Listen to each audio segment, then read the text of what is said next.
The best Good way to kick evening. off a show. Goat Boy. Yeah. Do you remember Goat Boy? I do. It's Saturday Night Live. Yeah. Ah! Yeah.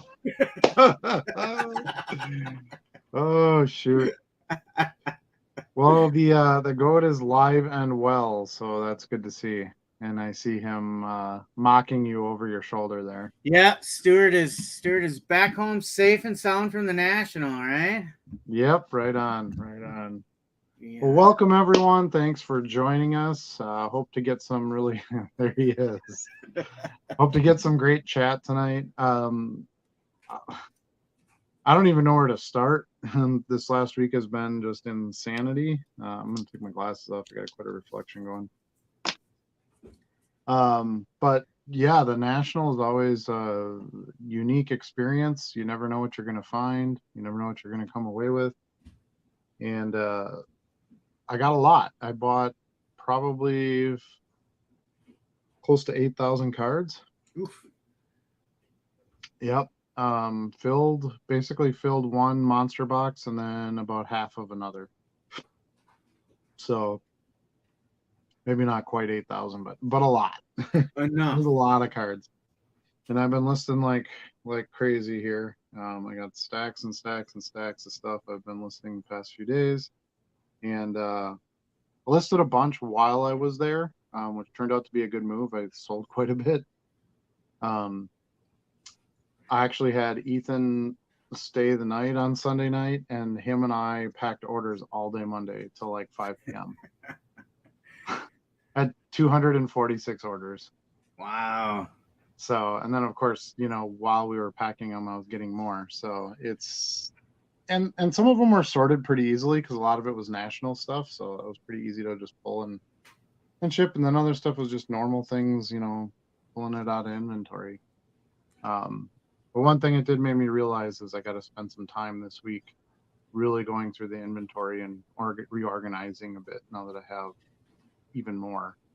You run out of space, and then you just kind of put stuff off to the side, and I'll get to that. I got to get some stuff out of my drawers. I have my PSA slabs in there. Those have to come out of there, and they're going to have to go into something separate from that because I need that. The drawers work the best for keeping inventory and pulling inventory. Right. So that's gonna be one of my big moves for tomorrow, to try to get things reorganized a little bit and get some more stuff put away. So right now I just got piles of stuff here. I have a box of stuff that's already listed over here, and it makes it even harder to dig because now it's like, well, which spot is it in? But you have a system. but I have a system. Yeah, and actually my system works really well. It's just a matter of getting back to it and then building on it a little bit. So I see the Bargain Boxer has joined us already, so that's good to see. Great running into you at the National. Have you gone over your pickups from the National yet? Yes and no. I haven't made a video of my pickups. There's so much. I don't even know where I would begin. I did some of it on the live Wednesday at the National. Went over a bunch of the non-sports stuff I picked up. But honestly, I'm just kind of right now looking at it like I just need to get the stuff listed because you can't sell if you don't list. Right. Listing and shipping. That was my motivation the past 2 days, was to just list as much as I possibly could. And then tomorrow I'm going to try to do I'm not going to try. I'm going to do some organizing and getting some things back in order. And I still have probably a good 4 rows so probably a good 5,000 or so cards to list. And maybe I'll do a pickups video just kind of featuring those, but it's it's insane. I mean, you can just go from box to box to box to box to box and just keep racking it up. What I did this year that was different was I bought 2 empty monster boxes and I brought them with me. And then as I would buy stuff in different rounds throughout the show, I would just kind of keep filling the box, keep throwing them in there, getting rid of bags and boxes and other stuff that I got them in. Did you shuttle them back to your room, or did you take the box out on the floor? No, I just brought them back to my what. So whatever load I bought, sometimes I got some in a little paper bag. Sometimes I Yeah. put some in, have my little travel boxes that I keep in my backpack. Sometimes I've Yeah. just filled those. Sometimes with a bunch of top loaded stuff, so I just threw them in my backpack. Whatever it was. And when I got to the back to the room, I would empty that load and just, keep trying to fill those monster boxes to continually, um, consolidate it all into one space. I tried to keep it somewhat separate too, like try to put like here's a row of non-sport, here's a row of, whatever, shiny stuff, here's a row of, higher end Right. stuff. We found a really good dealer on Sunday. Kind of wished I'd have found her earlier. Probably had 30 to 40 5,000 count boxes just thrown out on tables. And basically they are a breaker operation and it's just all their other cards. So it's whatever they didn't send out, their hits only breaker. So I found, and it was they were doing I guess we found them in the best time because they were doing $1 a card basically through the whole show. And then on Sunday they were doing $1 a card. But if you bought 20, it was $10. So that brought it down to 50 cents, which is a good discount. And then if you bought 100, you got it for $30, and then you were down to 30 cents. And I found some Kobe in there. I found some silver, modern guys. I found some good rookies, some numbered stuff, lots of soccer. I was struggling finding any soccer to buy, but I was finding Neymar and Ronaldo, no Messi, or Mbappe, but Kevin De Bruyne and Foden and like a bunch of soccer stuff that I hadn't been able to find throughout the rest of the weekend. So I bought a lot of stuff there. Yeah. Sounds like you had some good hits. Yeah, it's intense. It's very draining. I was passed out at the end of the night every night. After digging for so many hours, they had no air conditioning in there for a couple of days. Really? And it was 110 in Chicago on Thursday. Wow. It was tough. Like we were getting to the point where we were digging through a box and we're like, do we even want to do this anymore? Or I'm getting too hot. Just everything melting right off of you. So yeah. So they challenged us. They put us to a challenge, which was good. I like a challenge. And we succeeded. We definitely got some very good stuff. Very happy with it. A few things for the PC. I did try the Garbage Pail Kids fortune teller machine. What? I do have a video of this, so I'm hoping to actually work on some videos this week yet too. But yeah, essentially it's $5, and you can pay with a card. You just like tap with a card, and it's a fortune teller machine. So it's this giant atom bomb inside the machine, and he kind of rocks around, and his eyes move, and he says, I don't know, some crazy saying type of thing, and then it spits out a card, and you could get, literally any card. But I got the actual atom bomb card. Ooh. So I was really excited. And the back is different. It's from the fortune teller machine itself. Adam knows all. Nice. And then it says play again. Ethan did it, and he got this one. Fry and Brian. And kind of the same thing. It has the fortune on the back, it says play again, whatever. So that was pretty neat. That was something kind of different. I got there's a company that's selling Bitcoin cards, and you can get pieces of crypto as inserts and things, and just a lot of unique stuff. I think I remember in some of your videos from the National, you were pretty excited about hitting that Bitcoin vendor. Yeah, the Bitcoin vendor we didn't find him till later on because the ad in our bag, the booth number was 5,003, and the booths only go up to like 3,500. Okay. So we're like, we're confused. Is this thing outside or where is it? We eventually stumbled. Ironically enough, it was like right behind where the Garbage Pail Kids fortune teller was. Yeah. But I was so excited about that thing, I didn't even see, I didn't look at the vendors around there. So we stumbled upon it later on.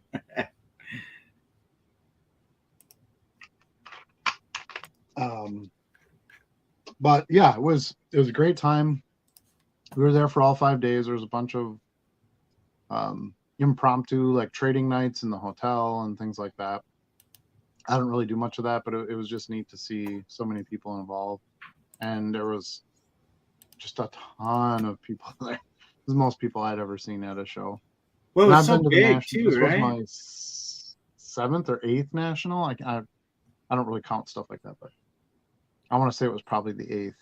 Um, so I've got some experience, over the years going to them, and this one was massive. And we're going to Cleveland next year, right, Charlie? That's right. Starting the Yes. planning. I'm pumped. Now, how did the size of this one compare to past ones? Because I've heard that it was just like twice the size of many of the past ones. You mean twice, like crowd-wise, or like display? Square footage. Yeah. Yeah, they added 30% to the square footage this year. So instead of, I don't know, it was like 300,000 square feet. It was a lot. So the last national in Chicago I went to, there was like a whole area where it was kind of open and you could access it, but they didn't really use it for anything. They didn't have any vendors and stuff set up.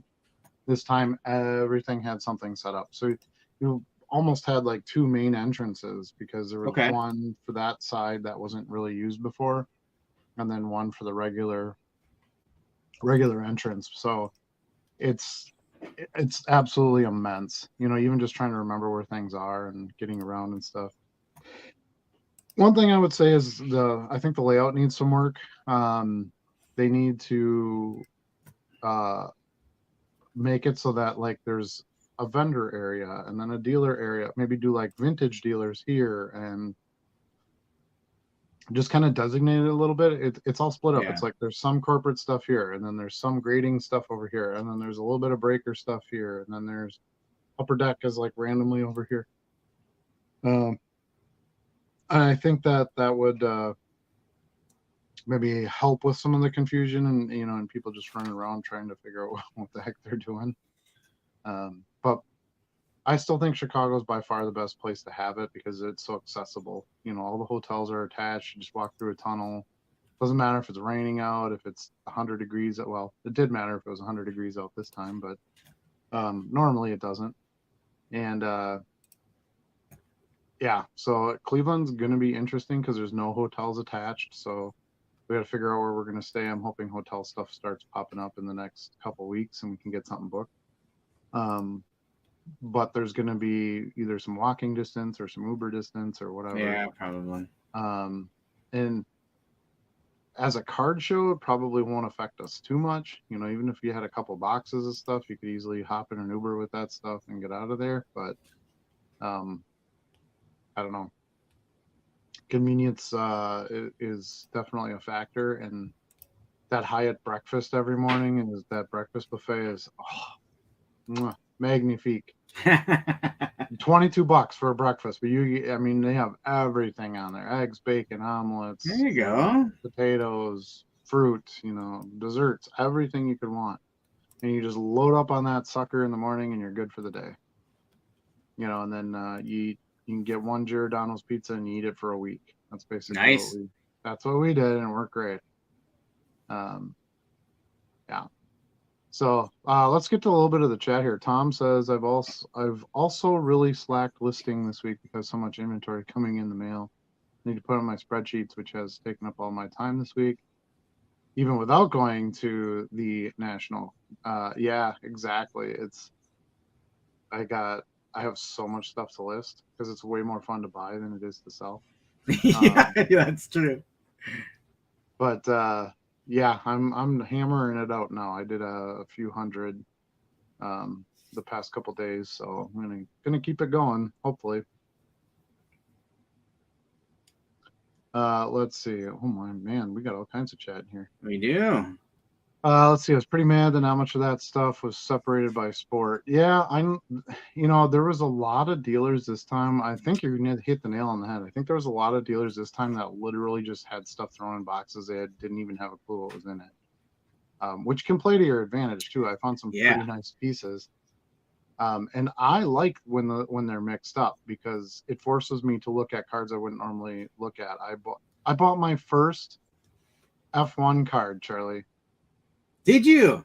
I did. What'd you get? Did you get a Max Verstappen? A Max Verstappen refractor. I think it's Topps Chrome, I Very believe. nice. On that last day in those Sunday boxes, we hit a box that it seemed like nobody had gone through yet because we found tons of stuff in there, and there was a Max in there, and I said, "Yep, for 30 cents, I'm gonna pick that up and have my first F1 card." So I think this is a fun topic because we've touched on it before, but not a whole lot. If you think about it, do you want to buy from the dealer that has spent hours and hours organizing and meticulously categorizing what they've got, or do you want to grab into those disorganized boxes? And I think it depends on how you are going about it. I think if you're a collector, you probably want those organized boxes where you can go to exactly what you're looking for. If you're a retailer like us, I think you want to hit the messiest boxes you can find, because that's a dealer that hasn't gone through all the comps, hasn't gone through everything that's in that box, and that's where you're going to find more value plays, I think. And those were also the dealers that were way more reasonable about, hey, I picked 50 cards out of here, instead of $25, will you take 18 for it? Sure. Yeah, no problem. Yeah. I don't even know what's in those boxes. Yeah. It was just stuff they wanted moved. I mean, it would be much easier for me if I could go to the exact box for the card type I wanted and be in and out. But a lot of times when they're organized that much, somebody's put way too much time in there to let those go at a decent value. Exactly.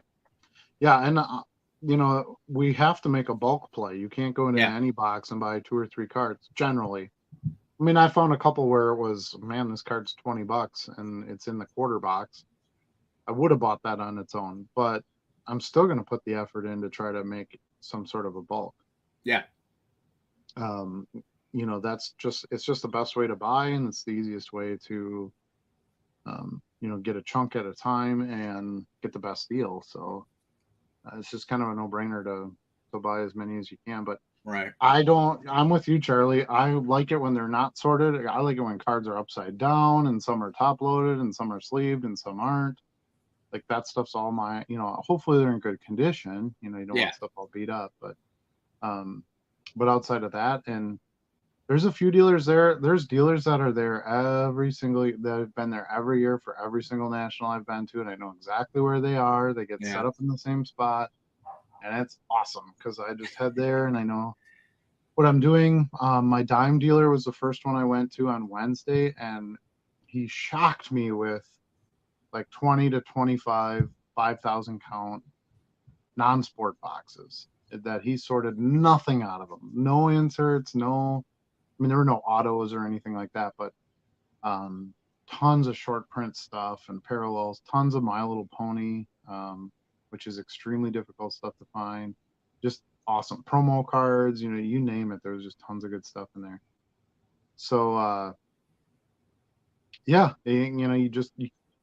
with what we do, it's an earn your keep grind type of thing, right? If you don't do the work on the front end, you don't get any of the reward on the back end. Yeah. And don't get me wrong. I'd love it. No one's going to organize the cards and put them by number and then hand them over to you. To make a profit on it. So you have to, you really got to do the dig. Yeah, I'd love it if they were all neatly sorted and categorized. But I just, so far in the time I've been doing this, I find that the value is in the more disorganized boxes. Yeah, big time. Yeah, 100%. And again, like I said, it sort of makes you look at some stuff that maybe you wouldn't have looked at if it was organized besides.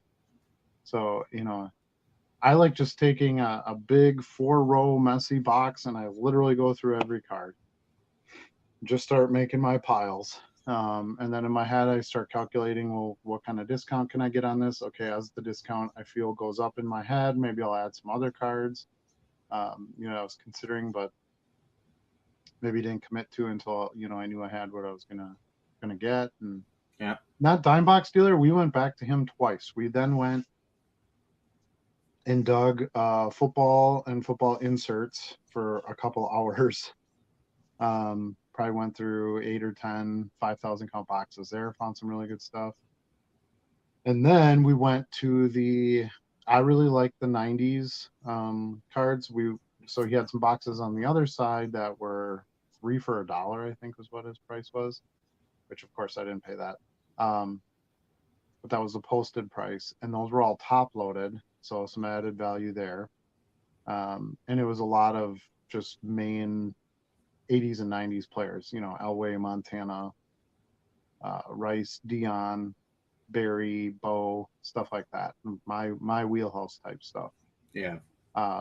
So we hit him again. We did that one towards the end of the day, I think, on Friday. Unfortunately, I didn't get a lot of video. My camera broke on Thursday, so yeah, gotta get a new GoPro. A real GoPro is the next purchase. So yeah, you can literally go back to a place and still find stuff just because you weren't the first one there and somebody had already looked through that box. Yeah, maybe you see something that they don't. A dealer we found late on Saturday, I want to say, I don't know, the days kind of blend together, had some quarter boxes. He had Mickey Mantles in the quarter box, modern Mantles, but that's one of my plays. Yeah. And normally I got to pay like $1 a piece for Mantles. So I was like, oh, that's a good deal. Then found a little,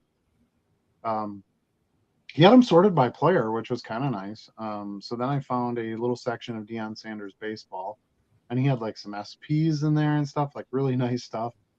And then since I was digging, Ethan found a little Favre section, so he starts digging through that, and we found the rare half of a redemption from Skybox you could send in. There's an A side and a B side. Okay. Well, he had the B side, and I'm like, man, those are like $20, because obviously if you pulled that one, that completed the redemption, so they didn't print very many of them. Okay. Think of it like the boardwalk in the McDonald's Monopoly game, right? Everybody has Park Place. Yeah. That kind of thing. And there was just gem after gem after gem in those boxes, and it's like this guy's had this stuff out here since Wednesday. Nobody bought any of this. And actually, the Dion SP that I'm referring to, it's the upper deck one where it's like him running in a baseball uniform, and then he gradually is in a football uniform. I haven't seen that. Okay. I don't know. I can't take it out right now, but anyway, very popular insert. I've sold several. I sold one like 3 weeks ago for $12 or $15. But I actually found one of those in the Dion baseball section, and then I found one of those in the Dion football section. Well, if it's both. On that. Couldn't get too much of a discount from the guy in the bulk. I probably had, I don't know, 50 cards or so. But that was okay. That was not one I was going to turn down. Yeah.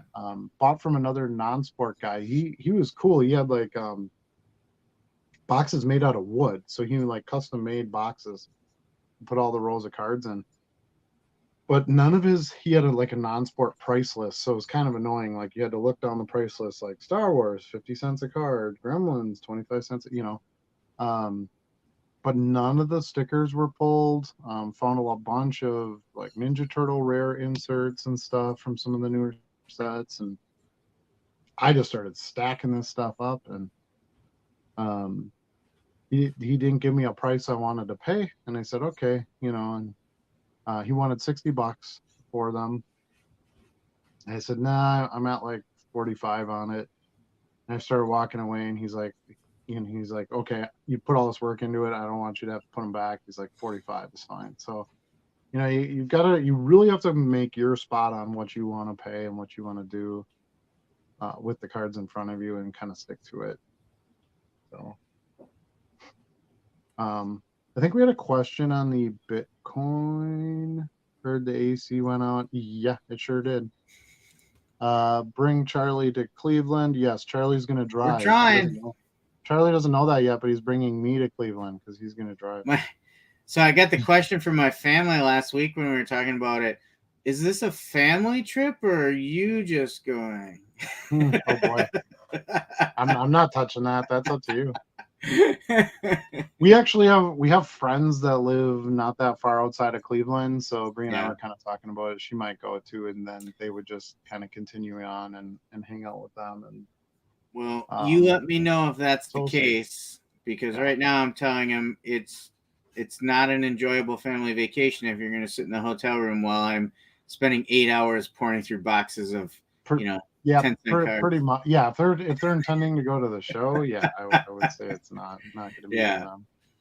Um, yeah, I don't know. Well, it's there. That's so far out. My major concern is just knocking down a hotel, and then Yeah. everything else kind of will fall into place from there. So the hotel was interesting. I think I told you about that too. They had my room under the wrong name, Yeah. so I had to play that game, and then I got a like a self checkout notice on Sunday morning for the other room, the room I didn't book. So I'm like, okay, this is random, and you had to put a hotel number in. So had to go back down to the desk and say, what is this a thing? Because it was to check out on Saturday. I'm like, well, I'm not checking out Saturday. Yeah. She goes, no, it's just because your email stuck with that other reservation, so just ignore it. I'm like, okay. They don't have my credit card or anything, so it's fine. And then Sunday I did get my correct one to check out, and I checked out. But yeah, wild. I've never had that problem before with Hyatt, so um, try to book with Cleveland as early as possible so that we have something locked down. Tom wants to know about the Bitcoin card. I'll grab it. I'll be right back. Charlie will entertain you while I'm gone for 2 minutes. The Bitcoin that no gas or something like that. I haven't heard about these, so I'm interested in checking these out as well. So, I haven't had as interesting a week as Adam has had. Obviously, I did not go to the National, so it's hard to compare what I got this week with what Adam's got. But I will also say it looks like the National is also a little draining, because I know I talked to Adam a few times when he was down there, and those long days in those boxes seemed like they took a little bit of a toll. You were pretty tired at the end of the day, so it's Yeah, it's like it's a job, right? Going through all that. yeah, it is. It yeah, the way I do it, yes. I mean, and I'm there to create some income opportunities. Um, it's just overwhelming. There's just so much, and you have to really focus. And the heat inside really didn't help, and you're just getting cooked. Yeah, that would I, be I mean, murder. it was to the point where like I felt bad because I'm looking through cards and my face is just You're dripping on these damaging the boxes of cards. cards. Yeah, I'm like, well, what are you supposed to do? I had my hat on, and my hat, you know how the brim of your hat gets like this. It was The like sweat just ring, yeah. drenched, and I don't know. It wasn't too good, and I'm sure you'll hear about that a lot. A couple of other YouTubers I've watched, that was a big focus of theirs. Was the heat was an issue, but here's the Bitcoin card that I got. So it's like a promo card, but it looks literally just like a trading card. Yeah. Um, so they had some currency packs there. I probably should have bought a couple. I did not. Um, they are also coming out with Street Fighter packs and Golden Girls, and there's a couple other ones. But the crypto packs, the inserts are like there's codes on some where you can redeem them for chunks of Bitcoin and things like that. So that's where that comes in. This is just basically a, piece of cardboard. It doesn't have any crypto value to it. So let's talk about redemptions for a second. What's the real value for the manufacturers on all these redemption programs? Mm-hmm. Why not just have the end product available? I think it's a couple of reasons. One, honestly, the boxes you have to buy in order to get the redemption packs are all shit they can't sell. Okay. So it's a way to help their main distributors. So like Dave and Adams Card World and Steel City and Blowout and stuff like that. It's a way for them to be able to move this product that's just sitting there. Because what happens is when the bigger retailers have product sitting there, they're not going to order more product. So like the boxes I bought to get my Panini packs were Panini Revolution Asia Soccer. Yep, saw that. Which is not a huge product. The product is designed to be sold in Asia. So if they didn't order a bunch of it, it ended up with Steel City and Dave and those places, and then they sell it, and then they just put some stuff in. They put 2 cards in a silver pack, and they con you into spending $50 on every $50 you spend on a box in order to get a pack. Some years the packs are really good. Like the last one I went to, we pulled a Trey Lance patch auto card or patch rookie card, and a nice little piece of San Francisco 49er patch in it. I pulled a quickly auto rookie. We got a bunch of nice stuff in this time, and not just us, but there's like no autos. There's really no patch cards. Right. Numbered cards and stuff. I sold a bunch of them and did okay with it, but it wasn't really a dead ringer. The Topps one is kind of the same thing. You buy certain boxes, they'll give you packs for the redemption. The thing that kind of drives me nuts about Topps is you don't actually have to buy them at the show. So people literally come in with like a case of whatever that they bought from their LCS, or they own an LCS, and they're just bringing whatever cases they got to come get the silver packs. And Topps is a little bit more efficient. Like they just kind of slice boxes and, here you go, here's your packs. Panini ran out of packs, and they had to, I don't know where they had to get them from, but we were kind of mad because we went and bought our boxes, and we go over to Panini and they're like, yeah, we're out of packs. And I'm like, well, then you got to tell the freaking retailers, because most of the people that are buying the boxes are buying them to get the silver packs. This was at like noon or something on Thursday, I think. And she's like, well, we're getting more. They're bringing more over from wherever, a warehouse or something. And so she's like, we'll have more packs at 2:30. So we went back and lined up about 3 o'clock. The line was like all the way around the Panini booth and all the way back up. And it was 2:30, or like 3 o'clock-ish, right? So we get in line and we're like, well, why isn't the line moving? They're like, they still don't have the packs. So, and remember, this was one of the days where there's no air conditioning. So we're all just cooking there, standing in line, wasting our con experience to get these stupid packs that now we have to wait for because we already bought the boxes. Because you have to have the boxes with you. They have to cut the box in order for you to get the packs. So the other option would be take them back with us and then bring them back to the show on Friday to try to redeem them. And I don't know. So it was like, gosh, probably 5 o'clock-ish by the time they were starting handing out packs again. So like 2.5 hours we stood in that stupid line. It's like Great America. Yeah. Yeah. And it's part of the experience. You want to do some redemption stuff. I didn't do any of the Topps. I don't know. It's just Panini packs seem to be like the thing that everybody does. And so I got some, and I would have rather have done that. Now, Wild Card was by far the best. They were the last show too, so I should have just counted on Wild Card. But yeah, I like those illumination cards. Yeah, and they had a nice little spin the wheel program where each day you could spin the wheel, and they had really nice prizes. Okay. I won a Purdy pack on one of them. Ethan won a hat. You got something. You weren't going to get skunked on your spin, so that was kind of fun. And then I made a deal with them where they had like a special for the show where if you bought both boxes, the NFL Automania box and then the new draft Illumination football box. Yep. You got them both for $250, which is a heck of a deal. So you essentially get 14 autos. Actually, it's 15 autos because the Illumination National, like promo product, I don't know, whatever you want to call it. The special national version, you got one extra short print auto in it. So you got 15 autos for $250. It's a heck of a deal. And I made a video about it. Maybe a bunch of you have seen what I pulled, but Kenny Pickett auto and a Aiden Hutchinson auto and a Bailey Zappi auto, and like you get like nice big quality stuff out of the product. The cards look amazing.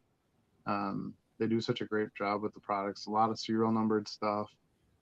Just light years ahead. So I made a deal with them and I got them to throw in a t-shirt if I bought the 2 boxes. So I finally got my wild card t-shirt. The CEO Nice. knows who I am. As soon as we went up there, he was like, "Hey, did you bring me that 1,000 stripe, Favre card?" And I said, No, that's in my vault. This is a yearly discussion, right? Yeah, exactly. One of these years I'll actually bring it with me just to show them. But yeah, so that was kind of cool. So it was one of the other guys that's kind of big up in wildcard came over and we were looking at the boxes. So I pitched to him. I'm like, "Hey, can I get a shirt if I buy the box?" He's like, "Yeah, absolutely." So they gave us one of the employees shirts, which was pretty cool. It wasn't one of the ones that you could get, for the spinning the wheel and stuff. So right. Pretty psyched about that. They took real good care of us. I was real pleased with the products that we opened. You get great value for it. I actually did like my soccer boxes too, and I've sold quite a few of the cards out of those. But yeah, definitely wild card was my favorite, and they were actually really busy. They had a super huge, nice booth set up this time, and yeah, they just did a great job. They have country music cards coming out, which I'm not excited about at all. Vintage country music stars or modern? I have no clue. I have no clue. If they're vintage, if I can get some Merle Haggard or Buck Owens cards, I'm all in. Are those guys still alive? No. So I don't. Well, maybe they have like regular cars, but definitely not autos. That's true. So, which is fine. I mean, I'm sure people will enjoy that product. It's not for me, but it's kind of cool to see them, growing and expanding some of that. Card Vibe says he had the best time, met so many awesome people, and vibes were amazing. Picked up like 100 $5 cards. I've been already plenty of quarter cards as well. That's awesome, and that's exactly it. If whatever you're looking for there, you should be able to find it. Might take you a while, and you might really have to, do the sleuthing and do the work to get it. But there are plenty of dealers where, I started looking through their boxes and I'm like, nope, they're not going to have anything for me. I'll move on. So you kind of have to, make your way around. And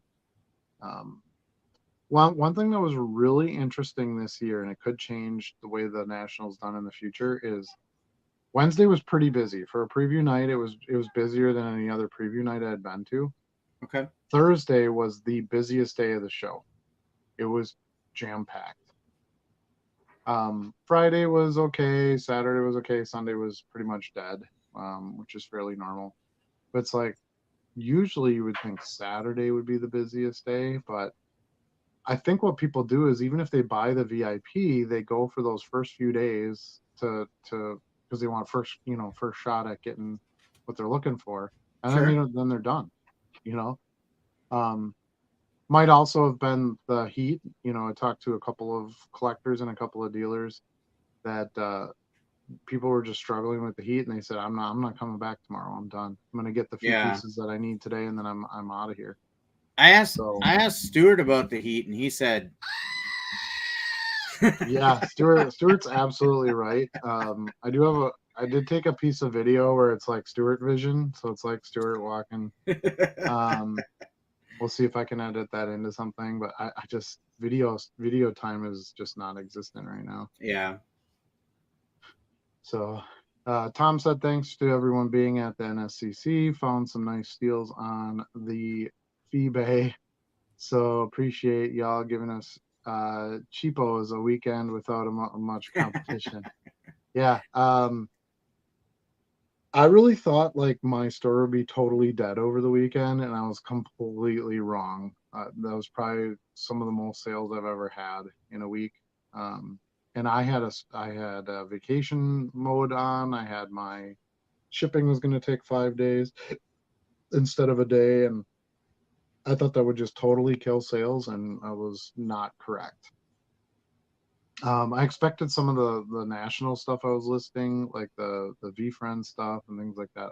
I expected those to, um, to sell right away, but yeah, like just everything. It was crazy, crazy, crazy busy, and my phone was just blowing up all day long, like offers and sending offers Sure. and sales. And I had on Sunday morning, I think it was, at 4 a.m. I'm sitting in the hotel working out a deal on some Michael Jordan stuff with a guy in Austria. um, we ended up putting something together. He wanted some of there's like an upper deck promo pack in the VIP bag that had a bunch of different Jordan cards in it, like 7 different Jordan cards. He wanted those, and then I had a bunch of like the stickers from that Jordan sticker collection, the little gray ones. I want a bunch of those, a couple other things that I had, and because he's international, it's like, well, you can't buy one card because then you have to pay shipping on each individual card. It's obnoxious. Yeah. So I had to kind of get a list from him and then create a listing for him and then, have him pay it and then sort of take all that stuff then out of the inventory of my store so that it didn't get, sold to somebody else. So you had to create like a lot specifically for him? Yeah, I do that pretty regularly. So for international buyers, if they want more than one thing, I say just send me the list. I'll create a listing for you, send you the link right in the messenger, and then you can buy it, and I'll do the single shipping and send it all out. That's good. Yeah. So that was a nice little sale. Those little Jordan stickers, I got a crap ton of them, like 150 of them for like $15 or $20 or something. That's the technical term, right? The crap ton. Yeah, crap ton. And they haven't really sold. So I was happy when somebody wanted to buy like 15 of them, at one time. Yeah. So yeah, it was, about a half hour of my time at 4 a.m. But I was in a hotel room. What the hell else are you going to do, True. So yeah, it was good. Put something together. He bought them, got them shipped out on Monday, and all is well. So Bargain Box just says separating by sport is must. Don't need to price, one touch, team bag, or any of that stuff. Just separate by sport. So okay, yes and no. For what I know, what you're buying like low numbered, serial numbered cards. I agree that stuff needs to be sorted fairly well because I'm guessing they're asking more money for them as well. But from my angle, and now I do dime boxes and stuff when I set up at a show, which by the way, Charlie, I confirmed our September spot. All right. So we're good for the Green Bay KI. But the main reason I don't separate by sport is because they ain't gonna stay that way. People are gonna dig them. They're gonna take a handful of the basketball cards they just looked at, and they're gonna shove them in the football box wherever it fits. So I don't want to spend time on dime cards or quarter cards. That's the whole point of selling them, cheap and just putting them out on a table. I just put everything I've got in a box. You can dig if you decide that digging isn't for you because they're not separated by sport. I totally get it, and you certainly don't have to look through. But I'm not going to go through and sort each one out into a sport. I do, like, if it's manageable, I do try to separate them a little bit by sport. Like, my value boxes right now are 90% baseball. So I really only have one row of a 3 or 5 row box that's different sports than baseball that I can put some non-sports, some football, some whatever, all in one row. And then I'll just put a little divider between them. But it doesn't, if I had thousands of those, I don't think I would still do that. And to some degree, you're going to have them naturally sorted because you're going to have, this is the handful of commons from this box, or, something you broke, or like I got a bunch of police Milwaukee Brewer cards. Yeah. That I need to just throw in a box. Yeah, actually, you might want some of those. I don't know. But it's going to be a handful of those all together. So, there should be like pockets where you can kind of dig and, find some of that stuff. I don't know. Bargain Box says the singles club was pretty disappointing, and Card concurs. Was hyped to be great, but I don't know what singles club is, and I don't either. So I was just going to ask you, what is it? I don't know. I don't know. Tom says some sellers will hold value boxes back so they don't sell out, or can entice people the next day as well. Is that common or true from your experience? It actually is. Each morning of the show, like I don't just dig in like quarter boxes like 5 consecutive days. That would make me want to take my eyes out with a spoon after a while. I go look at the other exhibits, and I play the atom bomb fortune teller machine and things like that. But yes, my very first stop in the morning is to go to my favorite, or what I perceive to be the best value box deals at the show, and you will commonly find them refill or add some boxes or whatever. So yeah, just because maybe you looked at a spot already, or it's later on in the day on a Thursday and you go, I don't think they're going to have anything. That's not true.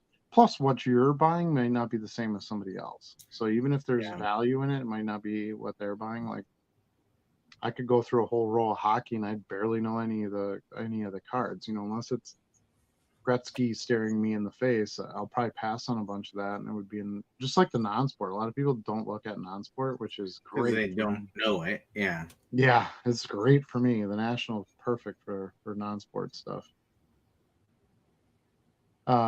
National's starting to take on a feel that caters to gamblers with breaks, whatnot, kids yelling when they open packs, etc. Yeah, there's definitely a oh my gosh, the kid yelling thing. I got a story about that. So we were later on Sunday, so kind of our last ditch effort before we got out of there. So we were pretty wiped out as it was.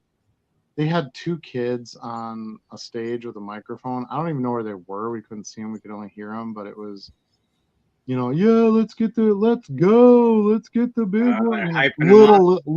Little kids. We're talking like 6, 7 years old. So they're just having fun, but oh my God, we were just all looking at each other like, please take that microwave.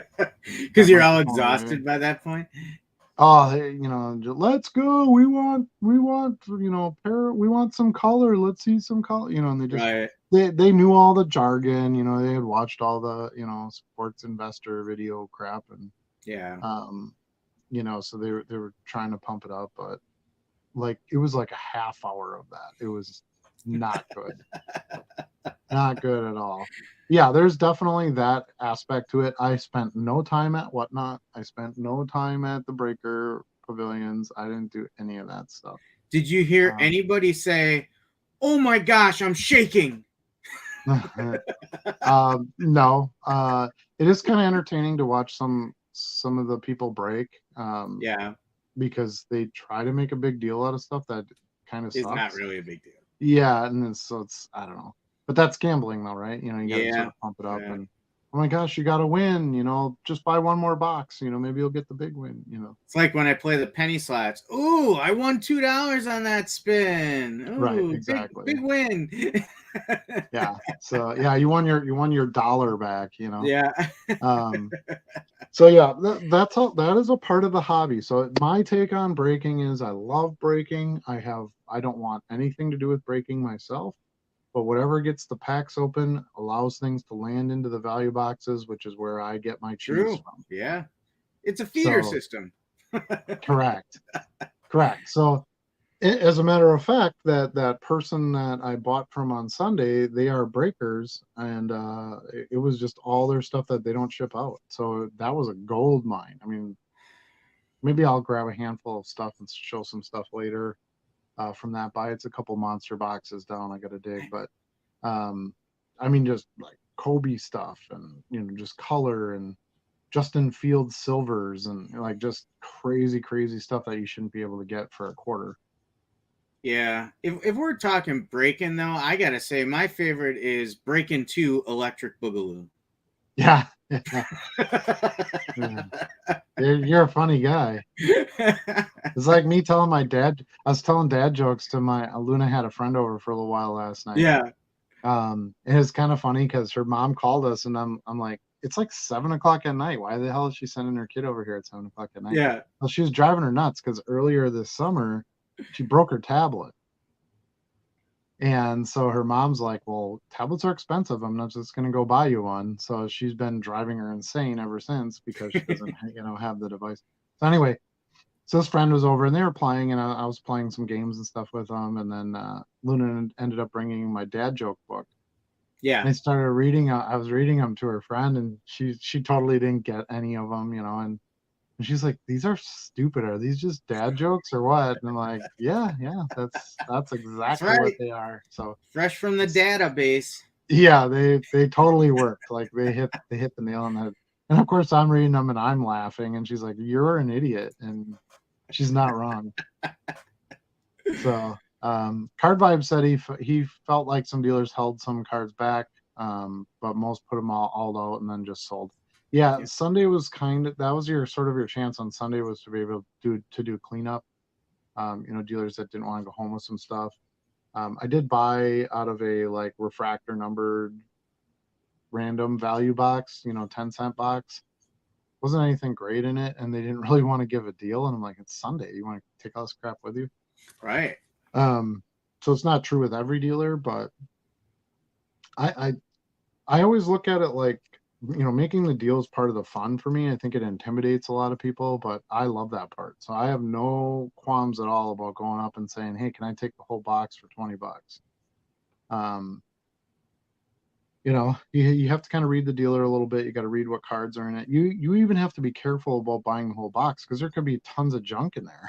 Yeah. So like you go, "Oh, I'm getting this great deal because I get all these cards," but maybe all of them are just dime box type stuff, that you can't really, if you're looking to resell online, which is what we do and what our channel on this show is about.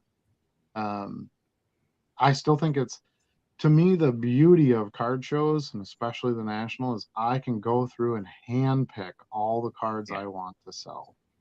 Now, if they just have a banging box and it's all awesome, and you're like, "Screw it, I'm not even going to spend my time on this. I'm just going to try to get a snap deal here." Like that big box of all the Aaron Rodgers base cards that I bought. Yeah. It was like 3,000 cards. I got them for 8 cents a piece. No brainer. Yeah. Good brands. Everything was sorted pretty well and organized, in good shape.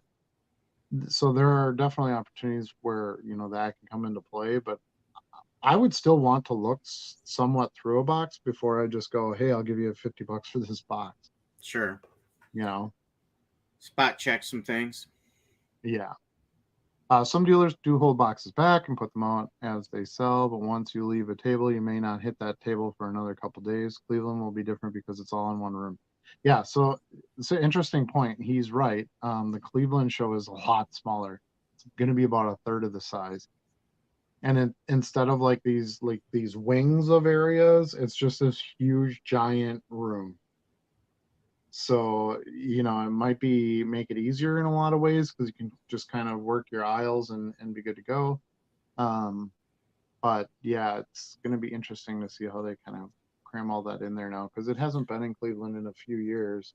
Yeah, what's the venue in Cleveland? Is it an arena or a hotel or what? It's an arena, I believe. Okay. Yeah, it's like I'm going to get this wrong, so someone can correct me, but it's like the XS Arena or something like that. It used to be in a different place that got torn down in Cleveland, like a few years before COVID. So that's why I hadn't been back there. So I don't know. It'll be interesting to see kind of how they do it. Now why Cleveland? Because the problem with Chicago is perfect because it's in the middle of the country, but it's north. It's still north. So they try to still kind of hit a middle target, like east west coast middle, and then bring it down south some. From what the conversations I had, that's what I heard was the reason. Let's see. We talked about that one. National is exhausting, but in a good way, if that makes sense. One guy fell and cracked his head. Also, 2 guys got arrested for stealing. Yeah, I mean, there's always stuff. There were 2 people that were taken out in an ambulance due to heat stroke, which shouldn't happen inside a convention hall. So I imagine the show has some issues to address. with some of that. There was also I think it was a hotel lobby trade show that got raided by the cops. Cops shut it down. Too many people hanging out in one area. I don't know what the reason was, but yeah, there's always that little bit of, some side drama there to add to the fun. The 2024 Cleveland show is in the IX Center in Cleveland. IX. See, I was close. I said XS Center. You were very close. Yeah. The IX Center. Yep, that's correct. Now that you say it, that does make sense. Tom asks about the company making the, I would assume, the crypto cards. It is a company called Cardsmiths. I don't know if you can read that there backwards with this. I don't want to open it, so you're going to have to read through my seal there. But it's a company called Cardsmiths. They have like 4 or 5 different licenses that they're working with right now. Make different cards. We talked about holding boxes back. Didn't know that about Topps because that kind of sucks, especially if it's retailers or store owners bringing in cases, because who's to say they didn't already sell break spots on a team or play a case break? Yeah, exactly. That's why a lot of, even some of the dealers and stuff are complaining, like wax dealers were complaining, like, great, I brought all this Topps product and now people just walk in with their own to do the redemptions. I think the point of the redemptions is to have something at the show, extra to get excited about because you're buying product there. But I don't know. When thought the packs for ripping the seals on sealed product was kind of intended to get some product intentionally unable to be used for breaks.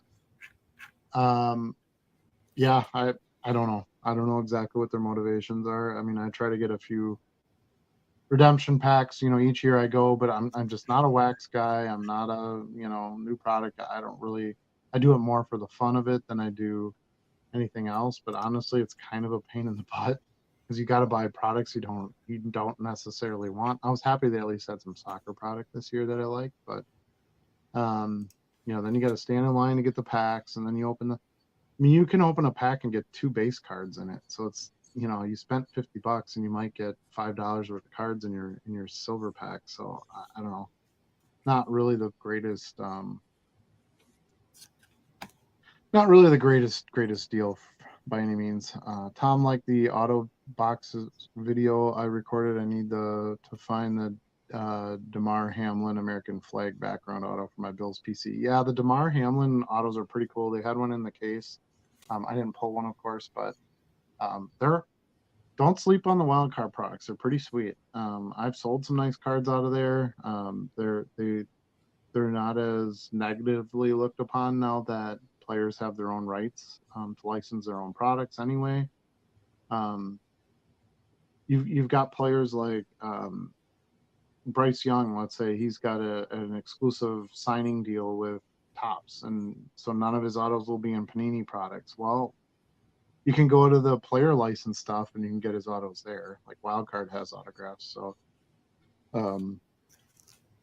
yeah, I think some of the stuff is going to get interesting in the future with how some of the licensing will change, especially with Fanatics coming in. My weirdest and possibly dumbest, I'm assuming, or maybe smartest pickup this past weekend, a Leaf Brian Gray Leaf Man auto card. Reminds me of the 90s Pro Set Man superhero card. Won it for like $15. It could have been worse. Actually I know which card you're referring to. I bought a Super Pro card.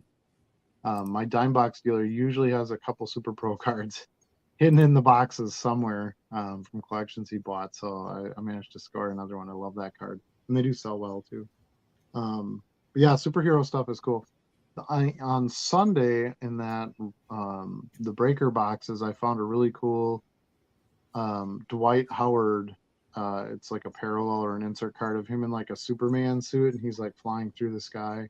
Yeah, it's all refractor. It's freaking badass. I wouldn't normally buy Dwight Howard cards, but I was like, yeah, I have to have that. So have to have that one. Right. But who in the right mind bids on and wins a BG Auto? Oh, I think he's responding to the previous comment. Wednesday would have been even worse, but a lot of flights got canceled because of thunderstorm and lightning. Yeah, we had some pretty wild weather out there too. There was also a Pink Floyd concert going on next door on Thursday night or Friday night, so it was pretty loud for a while, and there were fireworks going off. And Chicago is never boring. Red Light says hello. Sorry, Red Light. We're just getting to you now. Hi. Smash that like button, kids, in the Breaker Pavilion. Yeah, smash that like button, please. Yeah, please subscribe, like, share. All those things. One of the things, and it kind of brings up a good point. It sort of reverts back to that conversation of there's gambling and the breakers and all that. Cards, in a way, has almost been overtaken by the social media part of it. It's not even really about the cards. It's all about everybody wants to build their own brand and make their own channel and do the, and like I should talk, I have my own, but there was just a lot of like self promotion going on all weekend. Sure. And hey, check out my videos or check out my breaks or check out, everybody wants to be their own driving force. It's not a bad thing, but it just gets kind of obnoxious after a while when that's all in your face all the time. That trade night that got shut down, I think, was Lowe's for wrestling trade night. Correct. It was the Lowe's trade night that the cops raided. So if you were at that one, hopefully they were nice to you and you could get out of there pretty easily. It makes a good story, though. All as well. But yeah, we had, I guess, Saturday night, there was a really big one in the Hyatt, which is where I stay. We could kind of hear some commotion outside the room. Like I said, I don't really participate in stuff like that. I probably could have gone down there for a little while, but I don't really have cards I can trade. Like, who's going to trade me for this Steve Young, base card? Yeah. Anyway, I don't know. I don't even know what else to say about it. Like, that's enough national talk for 1 year, I think. And we'll see how things go next year. But got some great deals, met some awesome people. There was a lady, an Asian couple there that owned a fudge company, and they were selling fudge, and it was amazing. I bought some of that and took it home. Food was better this year. They had more food areas opened up. I thought you just ate pizza all week. I didn't eat it, but I could tell that there was concessions there. Wait, did we buy? No, I didn't buy anything from a concession that I can think of. No, because we always bring a case of water. Now this year we were really smart, and I bought some of that. Well, Bree was smart. My wife is smart. I'm not smart. But she sent me with a bunch of those hydration packets. You know what I'm talking about? That stuff you add to water bottles. Yeah. Oh man, that saved our butts a couple days. So in the morning we would take our water bottle and just load up the hydration stuff, and we dig boxes for a little while, sweat, and then when we were done, kind of take a break off by the wall and just hammer that bottle of hydration water, and kind of kept going. That was a lifesaver. Digging boxes is an endurance sport. It is. And then and some of the dealers, it's like they have so many boxes stacked, like you have to, like, when you're done with the box, you have to like pick up the box and put it somewhere else, and you have to like reach over and grab another box and bring in we're talking 5,000 count boxes, like the big dogs. Yeah.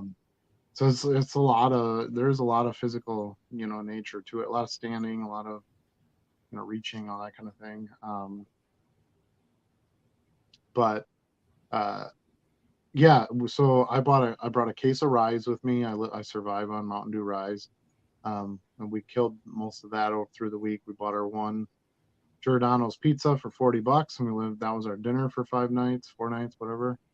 One night we really wanted like a regular soda, but a can of soda was like $5 in the hotel. Yeah.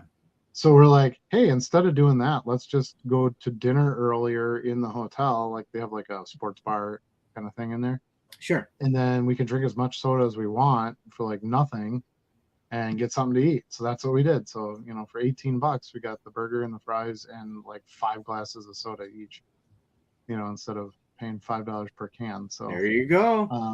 Always there's the all art kinds of of the ways deal. you can. Yeah, there's all kinds of ways you can work it out. We had some trail mix we took with us, so if you need some snack stuff during the day.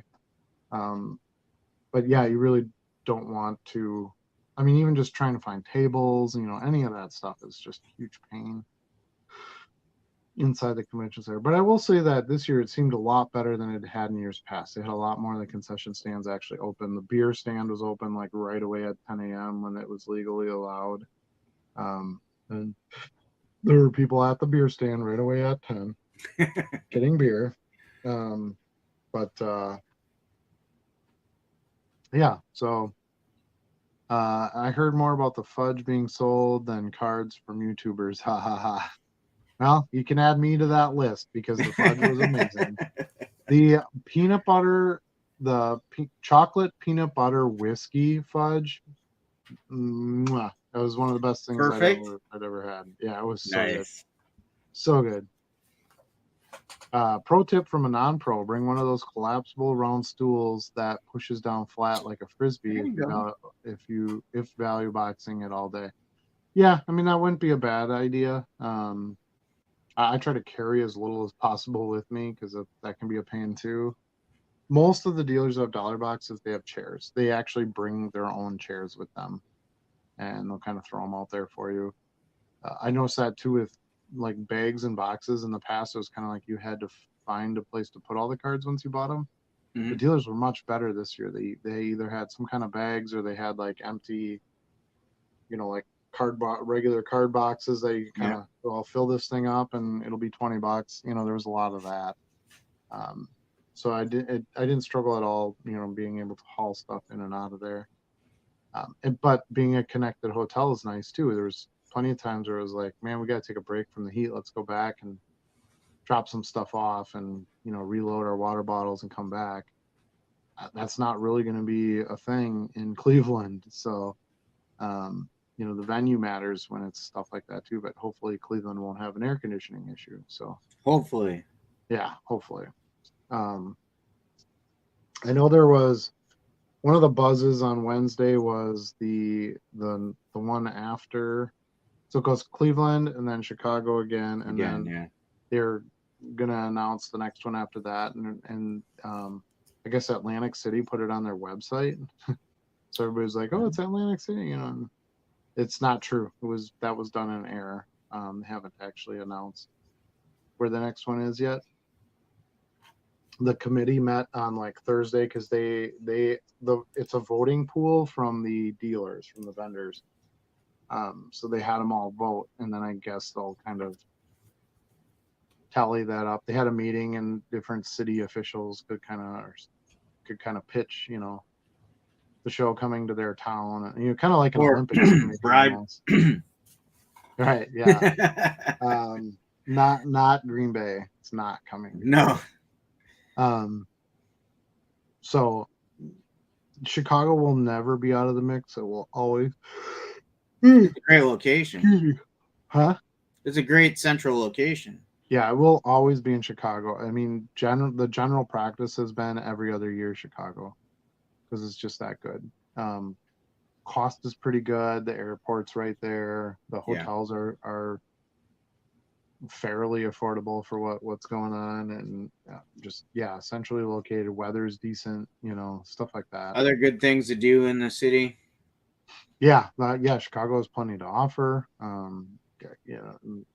It's Ubers aren't as expensive as like an LA area or Dallas area or something like that. So I would anticipate that the committee will continue throwing it back to Chicago pretty regularly. So let's talk about some eBay stuff. What's going on? eBay. So eBay now requires you to choose a condition when you list, huh? Yeah. Yeah. Not a huge fan because I don't grade cards. That's not my job. But I'm just kind of taking good photos like I always was and just sort of choosing it from there. It's really only 4 categories. It's right. near mint, excellent, good, and then poor. So, Yeah. or fair or something like that. Um, I'll use my own discerning view of it and pick a grade, if you will, and let it go at that. I mean, I don't know. Do you have a different way you're going to look at it, or? No, not real. I see. I was already putting a grade, an estimated grade, or condition, I should say, not a grade. Now, I did see that eBay offers a pretty good visual guide along Yeah. with that. If you took a look at that, it's very No. similar to the PSA grading guide, but it. I was already doing it. Take most of the cards that I list are essentially near mint, pack fresh type Right. condition. Right. I try to stay away from the poorer condition cards. I've got a few older cards that still have some value. Yep. So if I'm listing decent stuff, it's a pretty quick decision to say near mint, right? Near mint, mint. Yep. I might look at some of those guides when I have some poorer condition stuff to say, okay, how many corners can be soft? How much of a crease is too much of a crease where I got to downgrade it? Things like that. And I think the visual guides are pretty solid for the Yeah. average person to estimate that. Yeah. I mean, I just pretty much go by, if it's ultra modern, I'm just going to put near mint. Yeah. I don't feel like, unless something happened to the card, there's no reason to do that. But Yeah. yeah, I don't know. I'm not a big fan of having to put a condition in there. I agree with the, is it graded or is it not graded, so that people can't Yeah. put in like, oh, PSA 9 question mark, Right. you know. Yeah. Sort of killed that, which was good. I believe if it's curbing some bad behavior, but I don't think anybody's, doing a lot of pulling over on somebody on condition, because you're just going to get the card and go, this isn't in good condition, and send it back. Right. There'd be no gain to playing a game with it. But Yeah. I don't that know being if I said, like that they made it an extra step. It was already in the options I was filling in before, but now they made this extra hard stop to just do those two fields, and then you go on to the next ones. yeah, it's when you're listing something new, to me, it's not really that big a deal. It's just one more, drop down or radio button or whatever, since I list them pretty much in the app. But yeah, when you go back and look at a card, it's like, no, there's this other thing I have to fill in besides, if you're gonna revise it or whatever. I did buy a box of cards today. I didn't get enough at the National, but how is that possible? The metal Skybox metal came out today. Oh, okay. And they are freaking awesome. I already sold a card out of it, of course. But they have these teal parallels. I mean, look at this thing. Yeah, it's nice. And then of course they've got, so here's another, this is the metal shredder steel. I mean, yeah, they're swanky. I just love their products, and they're not very expensive either, which is pretty cool. You get this one's pretty cool with the donut. It's Ricardo Pepi. Look at the donut right there. Yeah, look at that. See, there's a donut right here. Yep. I don't know, for some pretty wild looking designs, but anyway, I just saw him sitting there and I wanted to show him. So my brain's not shiny really objects. Right, I know. My brain is so distracted right now with stuff. Let's see. Tom says, I feel like if they want to continue to draw in the younger crowd, they might want to reserve X many tables each year to rent to new sellers that are the new hot stuff. So not lacking soccer, F1, and wrestling. You know what, Tom? I 1,000% agree with you. This was by far the most young people I ever saw at a national. It was an extremely young crowd. Yet many of the dealers are still carrying the old, fuzzy 1950s pennants and that kind of stuff. It would be nice to see some more dealers with some newer stuff, some new flavor, some flair. Versus, I mean, you got the old school dealers who still put all the cards in the binders that you can buy out of. Like who would put cards in binders now? Yeah, there should be. They did have a couple things. Sports Card Investor had like a kids trade area, so they had like Okay. a whole space by their booth where just kids could come and trade cards, which I thought that was pretty That's cool. cool. Tops had like a kids trade area section too. It was pretty small, so it was kind of annoying in a way because it kept climbing out into like the hallway area and stuff, like walkways and stuff. But whatever, they're kids. Yeah.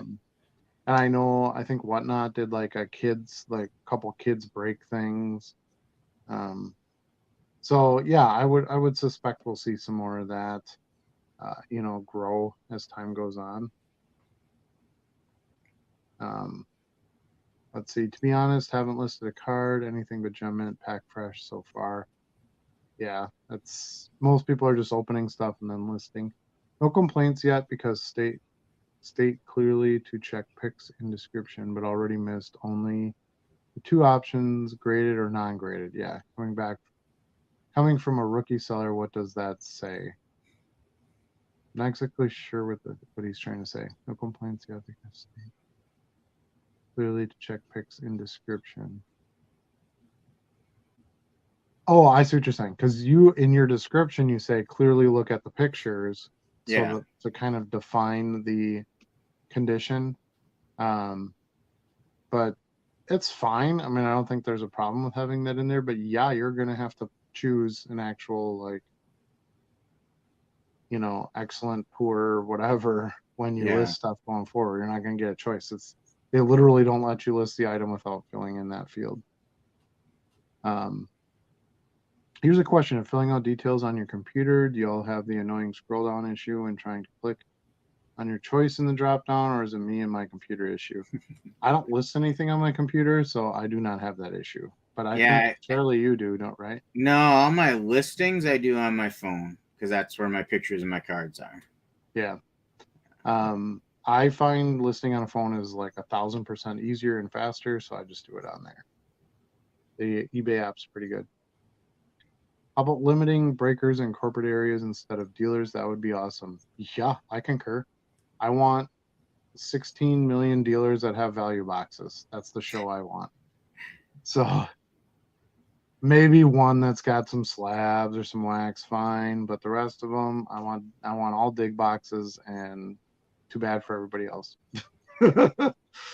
um, yeah, I even think like a non-sport area would be kind of cool. Just have like dealers that do Pokemon and Yu-Gi-Oh and TVs, movies, stuff like that. I think that would be kind of cool. It would be a small area, but that's fine. But yeah, that was probably the biggest problem I had with this show is just there was just stuff like mixed in everywhere. Yeah. It was really hard to be like, okay, well, Upper Deck is here, Tops is here, Panini is here, Leaf is here. That would have made it a lot easier per se. Beckett is here, like the grading company. And I think maybe part of it was like, well, we don't want to put Tops right next to Panini because there's all those redemption people that are going to be in both those spots. We're Right. just going to cause an even bigger jam. Yeah, I don't know, but yeah, I would love to see more. Um, I would love to see less breakers and less of that, kind of stuff. The breakers at the national thing is kind of weird to me because it's a virtual experience. Why the hell are they at the national anyway? What's the point? Because that's the new rage. Like, but just break on your camera in your little store and be done with it. I don't know. I get it from a marketing perspective why they would want them there. Yeah. Well, and I guess you could get in on breaks in person then too. But yeah, I don't know. I think the Whatnot area was a lot more popular and bigger at the Atlantic show than it was in Chicago. It didn't seem that popular. Yeah. So that might be something that's kind of a little bit of a fad and maybe fading. I don't know. Yeah, good suggestion. Tom Hurd was dividing sellers into categorized area. Yeah, exactly, just like I suggested.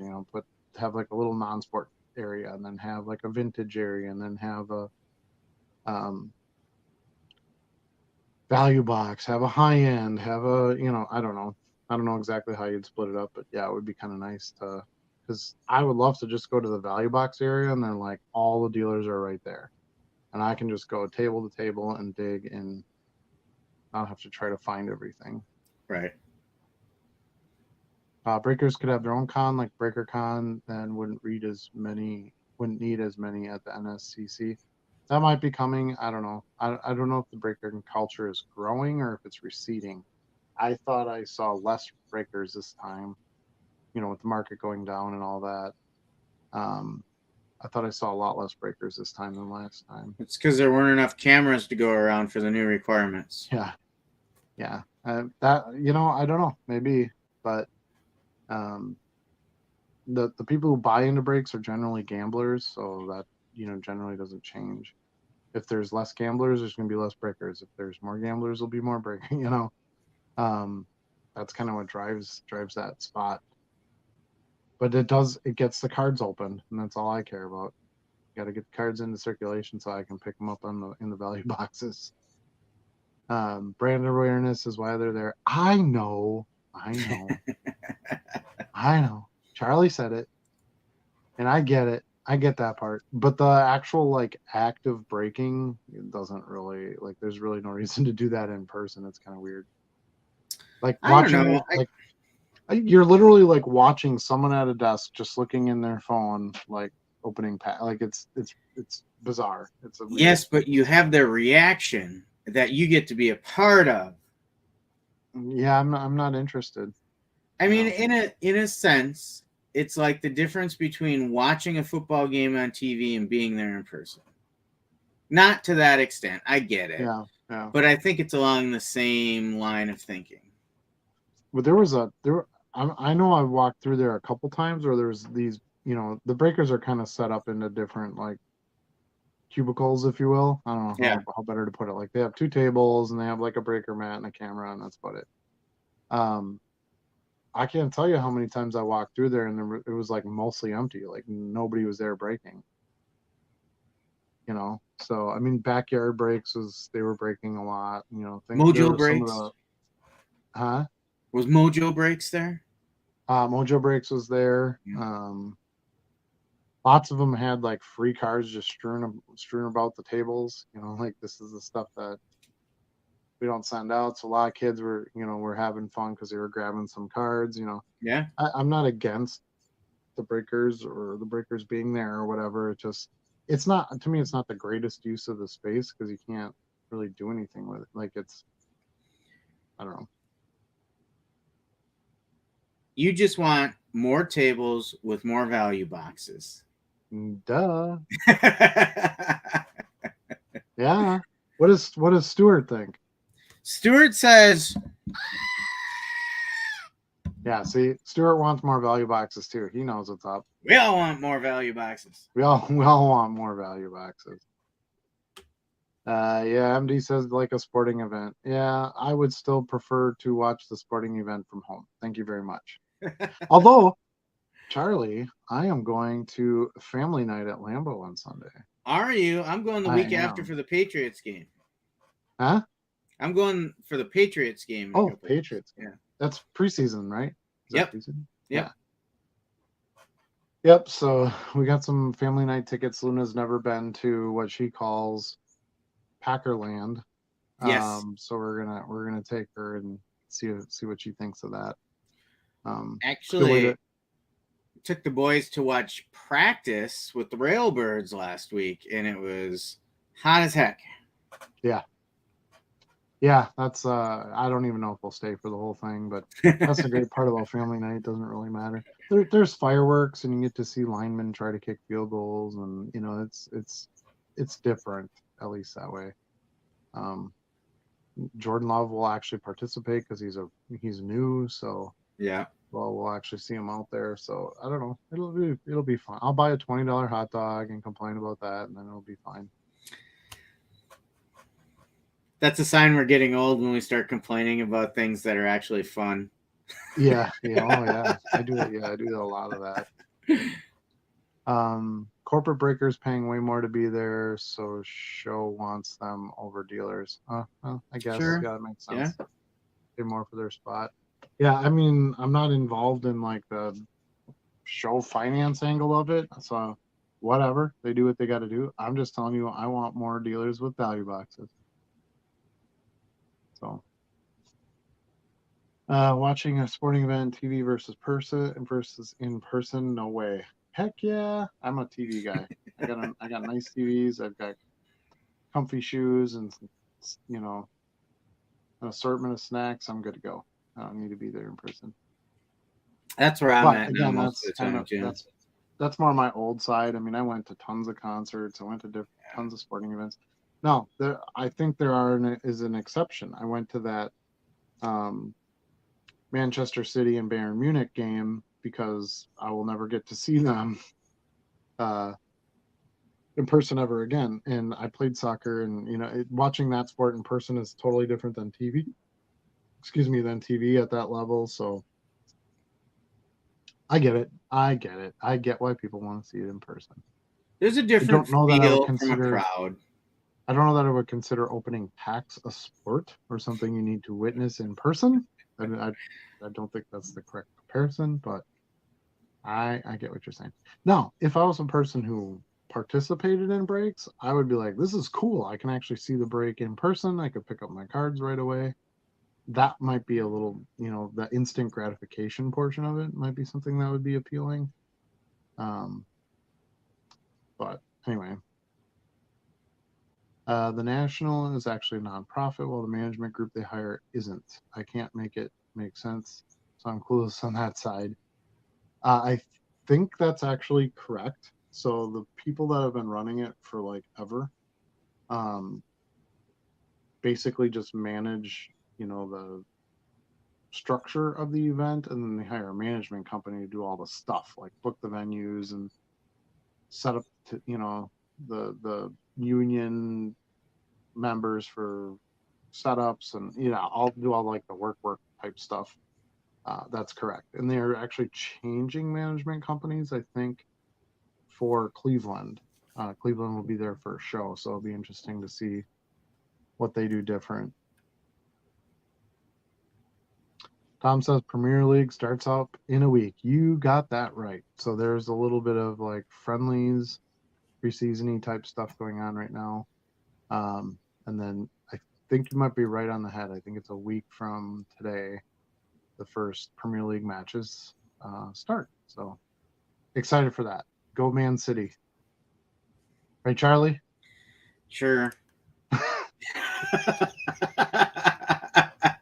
I'm all about the Women's World Cup right now, though. I watched Marta play in her last World Cup game a little bit this morning, and we watched some of that, down in the hotel and stuff. And Team USA does not look that great. They barely made it through the round. They survived, though. Yeah, so interesting to see how they actually finish out the tournament, I should say. But maybe they're one of those teams that they just need to get out of group play, and then they'll really, excel after that. I don't know. I mean, the lineup they played feel like they weren't always trying to put their best squad out there, right? Yeah. So maybe they were taking that group stage a little lightly. Maybe they figured it would be an easy out, so they weren't going to put in their best efforts. You know who Marcelo Mayer is? I am familiar with that name, yes. He's pretty good, huh? He's a highly touted prospect, yeah. Okay. Yeah. So that, I mean, I don't have any real the other topic I was going to try to throw out tonight was selling in lots versus selling singles. I think we've talked about this a little bit before. Yeah. I do some lots, mainly like non-sport cards that I feel like I can't sell individually. Right. I don't like throwing those in dime boxes because most people who are going to search your dime boxes are not going to be non-sport buyers looking for single non-sport cards for 10 cents. So I try to just put those in lots and let them go. But everything else I do is a single. I know, Charlie, I think you were doing some lots here and there. Yeah, I tried a few. I did one or two sport ones when I first started selling. Um, I didn't feel like it really enticed most buyers because, I mean, I have them in lots because, like you said, the singles themselves don't have a lot of, No. hype behind them. But I just the other day I listed some non-sport cards in a lot as well, because similarly in the non-sports, you look. Let's say you look at. I'm just going to throw a Batman set out there, right? Mm-hmm. Most of the premier cards in that are going to be individual character profile cards, like Yep. where they're the center, or a Yep. sticker. But then you're going to have all these action scene ones too that, while desirable for set fillers, you don't really have a lot of people out there saying, "Oh, that looks really cool. Let me get that one." Yeah. Yeah. That's exactly my same experience. And generally, if I'm buying those lots, I'm not buying them for those cards anyway. Yeah. I'm buying them for the header cards, the inserts, the stickers, whatever, and then that's just like the stuff that came with it.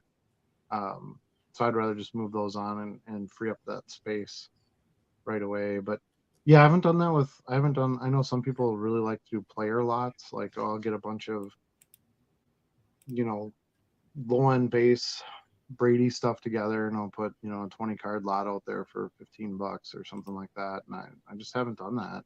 I've had sales on just about any low end card you can imagine. Um, I'd rather just list it individual and give it a chance to do its thing. And hopefully you have somebody who would be buying more than one card anyway. So you end up kind of making a lot. um, but it's self-picked by your customer. Bargain Boxer says they need to put most of those corporate in Fanatics events shows and leave dealers at the National. The National needs to be a card show and not an influencer flex. That's not a half bad idea, actually. Because Fanatics is supposed to be more of a, you know, San Diego Comic Con of, sports cards, if you will. So that would be your celebrities and your new product push and your corporate entities and all that. So that maybe that's how it will go. And then the National will be just, you know, 99% dealers. Um, I'd be okay with that. I would still attend the National over the Fanatics show because I mean I mainly go to pick up products. So anyway, they are offering dealers $1,000 off per table if they choose Atlantic City. Yeah, that sounds right. Yeah. Blah. I might not go if it's Atlantic City. That place is a dumpster fire. That's what I hear. Yeah, I haven't heard anything good. That's great. So they'll get more dealers there, but none of the customers will want to be there. So I don't know. I don't know I don't know. I know Atlantic City was at Chicago this year, pushing hard to try to get it to come back. Um, no bueno. I don't think I think even with a discount, I think most dealers are going to say they don't want to do it. It was too hard for them in and out. Um, for that place and just dealing with the riffraff in the back alley behind the convention center and like it's just not good. Tom says I'd miss out on wild card in their amazing wheel. Yes, I would. If I didn't go, yes, I would. But I would not. But I would not have to be in Atlantic City, so that might be a good trade-off. Yeah, I don't know. We'll see where it goes. I mean, for the next 2 years, I don't have to care. It's Cleveland and then it's Chicago, and we'll see what happens after that.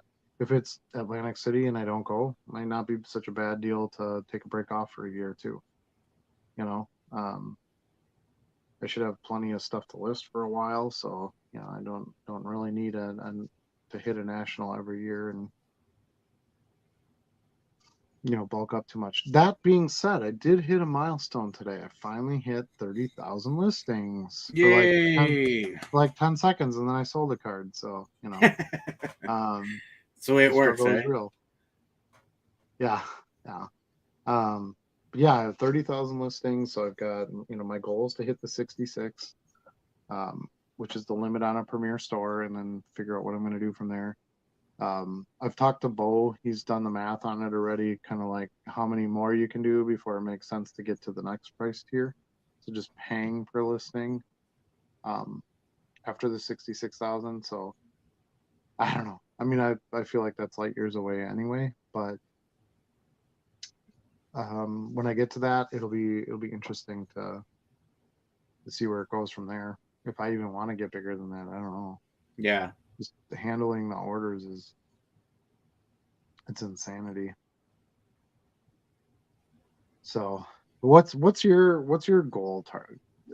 Charlie, do you have a listing goal? Do you want to run your store full time? Do you want to, what's the end game? Yeah, so my listing goal is always incrementally adjusted, right? So I'm at, Sure. well, we've talked about it on the show when I hit 1,000, and you and I have talked before that. It was like every 100 we would talk a little bit. So right now I'm at 1,300 and something. So I right now I'm targeting 2,000 as my next kind of milestone, and then it'll probably be 5,000.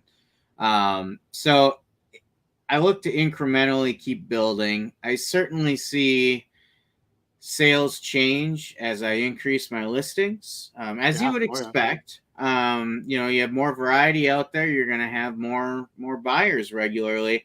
And while my sales volume is still, very manageable and low compared to yours, it has gotten much more consistent as I've increased my listings. Yeah. Long term, I really don't see this affecting anything I do in my main career until I'm close to retirement, probably. Sure. I mean, I'm about to turn 50. So I've got a ways yet. Now, maybe something happens where this allows me early retirement or go part-time or something. And then I can just do this, which doing this doesn't feel like work, right? Because it's enjoyable. Going through cards is something I'd probably be doing anyway, right? Right. Yeah, well, it's like anything. Once you turn it into a job, then it's a job too. Yeah. Right? Like it's not if I don't listen to anything tonight, no big deal. No, it's you need to or you don't eat. Yeah. I think once you get to, I think doing it like right from the scratch, it would be a terrible idea. Yeah. But I think, once you have it built up enough, then yeah, you there's going to be enough consistency of, I'm making this much a day or whatever.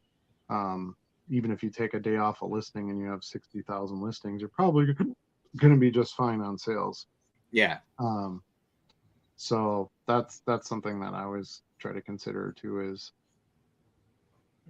how much time do I have to put in like each day now that it's grown as much as it has? Can I take a day off and it's not going to matter? The biggest problem I have is with the sales, because if you have sales, you have to deal with them. It's like snow blowing versus cutting your grass. Yeah. Right. So if there's snow out there, you got to do something about it. The grass is a half inch longer. Meh, you can wait till tomorrow. Yeah, that's a good point. And then, I set up my store for 1 day handling, which is great. And then I look at my feedback, and the biggest thing that I get in my feedback is super fast shipping. So that's kind of become my brand, right? Yeah. Well, as I continue to grow, that's going to get more challenging, I'm sure. If I have 100 cards to ship a day, so at some point, that becomes a little more challenging to get them all out in a day, right? But let's say you don't ship that day. Now you got 200 cards the next day. Right. So, it's a snowball. So you're almost going to bury yourself if you, well, look what happened to me just being Yeah. gone for 5 days. I mean, I had 246 orders, not cards, orders. Right. Probably 320 card, something like that number of cards. And even with having another person assist me, it took me an entire day, to get them out. But that was also $1,700 in card sales. I mean, pretty solid numbers too. Yeah. I sold way more the week I was gone than what I spent to buy, which is kind of crazy. So yeah, I think, and I think your listings to some degree max out after a while, just because you're getting a lot of the same cards when you're buying them, and you're just adding the quantities. You're not necessarily making a new listing. Yeah. Or you're buying cards that you had sold before, so it's just replacing a previous listing. I don't know. But yeah, I never really thought it would get to the point of where it's gotten for me. Yeah. And I like it, and I want more. I want to keep doing more, and I want to, make it a real thing. So I actually feel like I'm at a nice spot right now where I have enough listings to carry me for a day or two if life is so busy that I don't list a few new things. I still set a goal that every day I want to list something. And for the most part, I do, because I use the strategy now where I always book ahead with card images on my phone. I'll take, 20 pictures, and then wherever I get time, whenever I get time, I can list, right? Yep. So Yep. It may be 5 cards right before I go to sleep. It may be 5 cards on a break at work or something. It just I'm waiting in the lobby at a doctor's office. Sure. So that makes it a little more manageable too. Like we talk. Sometimes you have a power listing day where you're sitting at a desk all day just listing, and I think sometimes you need those. Yeah. But as your inventory gets bigger, and if you're ahead of your sales yet, like I am, like my inventory's definitely ahead of my sales level. I'm in that sweet spot right now where the work has not consumed me, right? Like it's still a side hustle, right? Yeah. If you will. So yeah, and the thing that you'll notice as you get to bigger listings and you get more sales, it's harder to list enough to grow your listings. Yeah. Because if you have 200 sales in a day, you've got to list 200 items just to get back to even. So like even this afternoon when I sent it, hey, I hit 30,000, like 10 seconds later, I'm like, well, damn it, right. 29.99. So yeah, it's very interesting to see, where that growth comes from, and then by you doing your growing, how that impacts how much business you're actually getting. Listing cards does increase sales. I mean, it only makes sense. So, yeah, I feel like I'm in inning number 2 of a 9-inning game. Yeah. And I'd like to see, where it can really take me. It's nice to have something where you're not capped out on what you can make, right? Yeah. The more you can put in, the more you can do, the more quality listings you have, the more discounts you get on your buys, things like that. You can increase those payouts. Tom says he feels accomplished with 150. I remember that. Yeah, I mean, dude, you got to start somewhere, and maybe that's enough for you, yeah, I was just doing like 10, 15 a day for a long time, and then started grabbing stacks and doing them on my lunch hour. And, on Saturday, I'd go to a show and buy a big rack of cards, and just sit down and list them all. And the more you do, the faster it'll get. Yeah. And the more you'll realize what you actually have to put in your listing and not the fluffy stuff. And that will help speed things along as well. You can always get a scanner too. I mean, we've talked about that a few times. That's also another option if you want to increase your capacity for listing. Tom says, yeah, seems like can grow quick. I like to ship every 24 Excuse hours me. myself, but it's getting tougher. First week, 2 sales. Second week, 4 sales. Sunday, 4 sales. Monday, 2 sales. So listening to y'all talk it out helps. Yeah, it's awesome. Like, I love it when I get a sale. Like, I've been a salesman pretty much my entire life, and I get that offer. I get that, hey, you sold this, get ready to ship. It's great. And then, yeah, in the morning, I have to get in there and deal with all of it. Yeah. And sometimes I'm like, oh, crap, where did I put that card? You know, because right now I have a little bit of organization issues that I have to address. And so it's a lot to manage. You have to manage the inventory, you have to manage the listings, you have to manage the shipping, the sales. You have to keep getting inventory. So there's a lot to it. But I have friends who, make their entire living on just like going to Goodwill bins and buying crap and reselling. Yeah. So cards is totally legit to be able to. I talked to a lot of people this week at the show that are like, yeah, that's all I do is I come here and I buy boxes of crap and I resell them. And that's how I make my living. It's like, okay. So it's completely legit if you want to put the efforts and stuff into it. If you build your brand enough, you could make it a little easier and have like your own actual website and things like that. You can always hire somebody to do the shipping part, if you got big enough. There's some avenues you can take to handle some of that growth as well. But congrats, Tom. It sounds like your sales are going great. That's exactly what you want to see. Tom says yes to photos on the phone has been what's been game changer for me. Can crop and edit and then list, but everything y'all saying is exactly what I'm experiencing. Wrong turn in full time. Want to turn it full time eventually myself. Yeah, I think it's a good goal. People are running businesses in different ways nowadays. When I started selling stuff on eBay in like 1996, no one took you seriously. It wasn't, well, that's not a business. You just sell stuff on eBay. Yeah. That's not true. If you're consistently doing it and you're growing it, and obviously you're making profit, you have to make money doing it to make it a real thing, a real full-time thing. But I think it's a great goal, and I think that there's plenty of room for, multiple sellers on there. Most low-end sellers will eventually get out because they can't put up with the grind. They get burned out on the grind. So if you can keep it going and take it seriously and make it your thing, I think that you can stick around for a long time and watch plenty of others come in and go in that same time. Can't wait for Charlie to go his first national next year. His mind is going to be blown. Can't wait to run into you guys in 358 more days. Do I have to wear a T-shirt that says "I'm at my first national"? Yeah.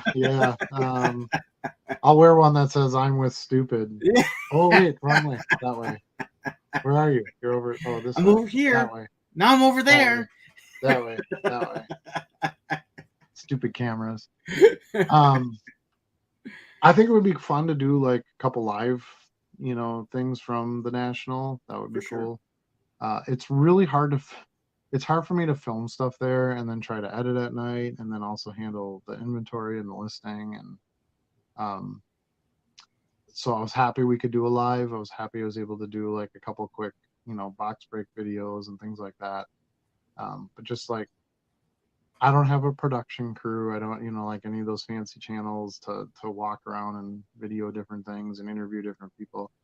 So I think it's going to be fun having you there where we can just kind of say, hey man, it's, maybe we'll do a live each night, do like a 1 hour live each night and just recap the day, show stuff we bought. And I think that would be a great way to share our shared experience as well as like some of the stuff and what's going on and to have it out there timely, like real time type stuff. Right.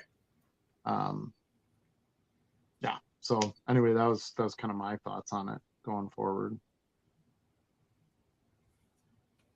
Does that sound good to you, Charlie? Heck yeah.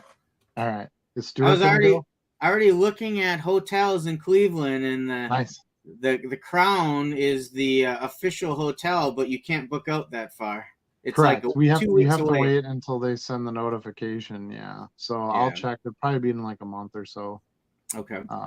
They'll send something out. Let's see. Tom started listing at the $50 to $300 range, and then some $20 to $50. Now he's trying to list $5 to $20.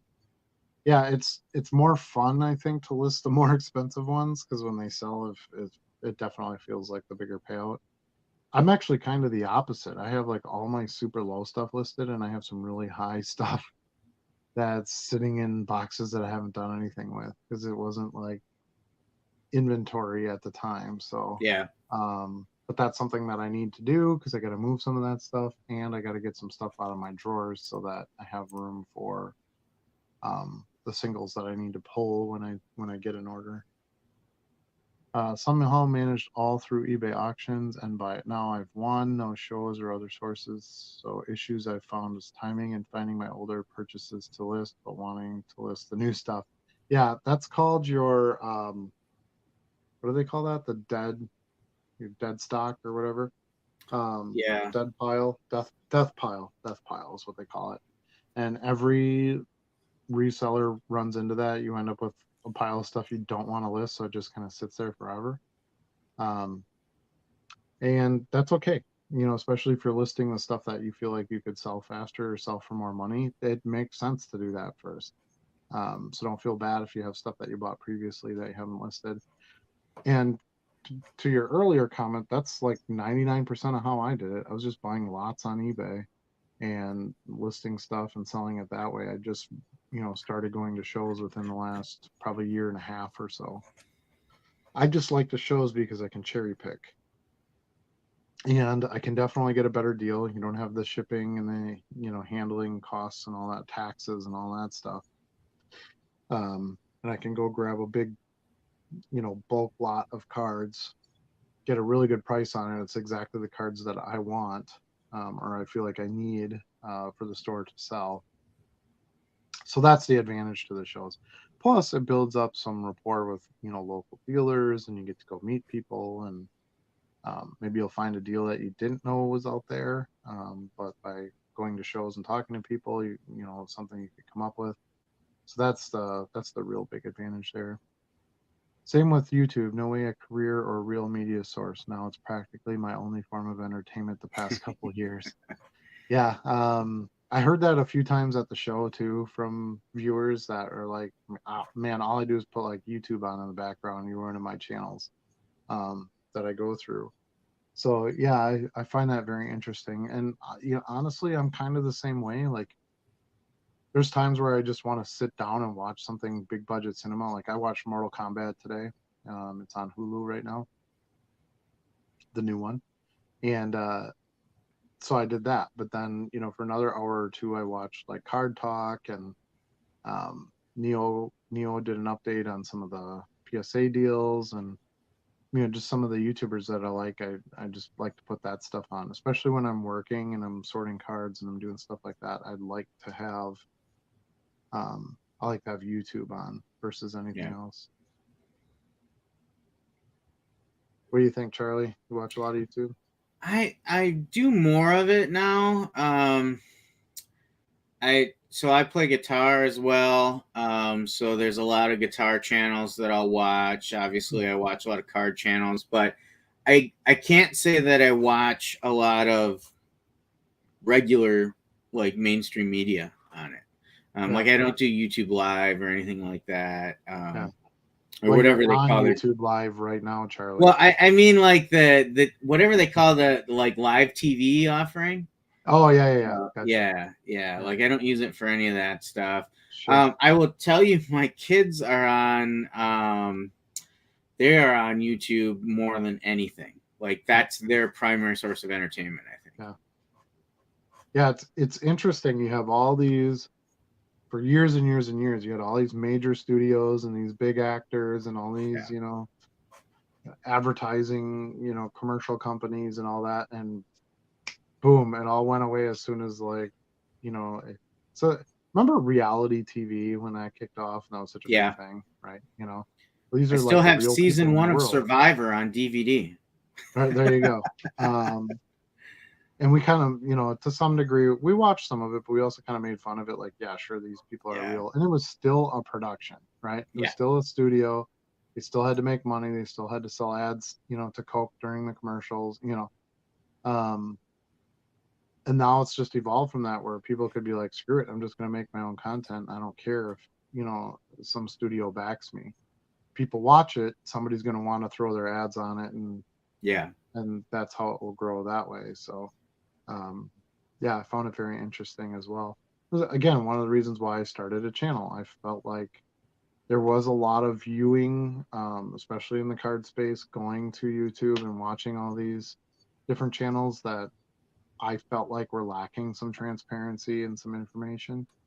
And I didn't want that to be the only source of information out there. Yeah. So my videos suck, but I feel like at least my content has some value, and if nothing else, it just shares my experiences as a different kind of card seller. Can't wait to see the dynamic dollar box duo content for Cleveland. You know what, Charlie? We're triple D's. Come on, I'm trying to lose some weight. So if we're double D's, are we just the dynamic dollar box? Yeah. The dollar box duo. Dollar box duo. That's probably what we would go down to. Sounds like a t-shirt. Double D's. Yeah.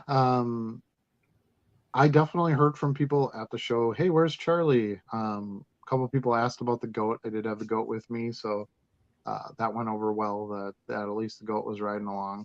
Anybody take any pictures with the goat? No, I don't think so. All right. No. I took one picture with Bargain Box, the Bargain Boxer. Yeah, I saw that. Yep. And that was pretty cool. You know, got to talk to him for a little while and stuff. But yeah, it's weird because I have a YouTube channel, but I don't really go there for like the social aspect. Like I'm working, and then when I'm done, and it's partly because I'm an old man too, but when I'm done at 7 o'clock at night, I've been doing it for 10 hours. Like I don't want to go hang out and interview people and video. You know what I mean? I don't know. The media portion of it isn't my biggest focus. I think, again, with having you there, that could change it. But you're reminding me of Aaron Rodgers right now. I know, right, with the hair.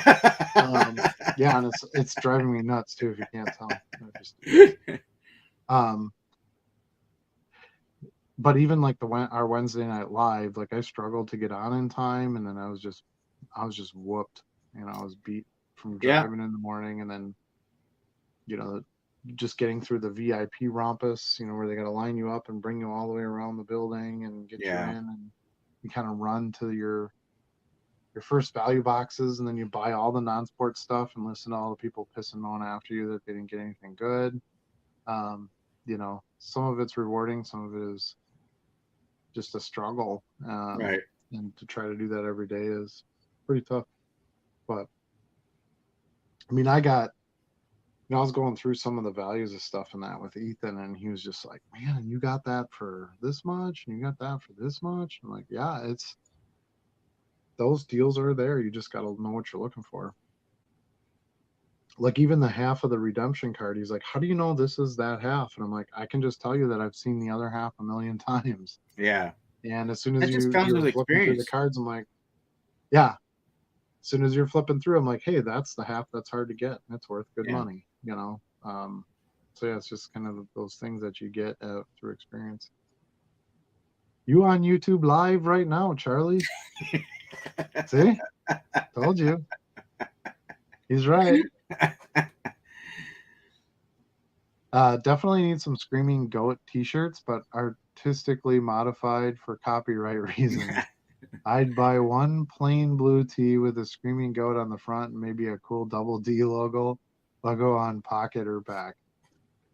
Whew. All right, I'll take notes, I guess. And we'll it's kind of funny that he mentions that, because that was one of the things Bree and I talked about as soon as I got back from the National, was doing something with merchandise. So yeah, I don't know. We'll see. We'll come up with something cool, I think, for for us. I don't know that it would be anything we would make, to sell or do anything like that. It would just be a few fun shirts so that people knew who we were. Sure. I would like to think if you see me on a camera and you saw me in person, you'd be like, hey, that's that guy. I think Jenny can help us out there with her magic Cricut. Sure. Sounds good. Yeah. Whoever. So she can do like iron-ons and stuff, right? Yeah. She can laser cut the designs and. But I think they have to be like pink with like rainbow sleeves, or like we got to do it up. Like I don't want a black T-shirt with a goat. All right. Okay. All right. You know what I mean? We'll see. I kind of like the idea of blue. Blue's a good color for me. Blue's a good color. Like sky blue with some pink writing on it and some purple. All right. Oh shoot! I did see quite a few people there that were like had shirts advertising their channels. Oh really? Advertising some website. There was a lot of that. It's a very big brand building event at this point. Social media has gotten pretty big for it, and two of the biggest non-corporate vendors there were Sports Card Investor and like Card Collector 2 and those guys, and it's like they're just YouTube personalities. See, you get it on the shirt. It's got to be the dollar box. # dig in the box. Dig in the box.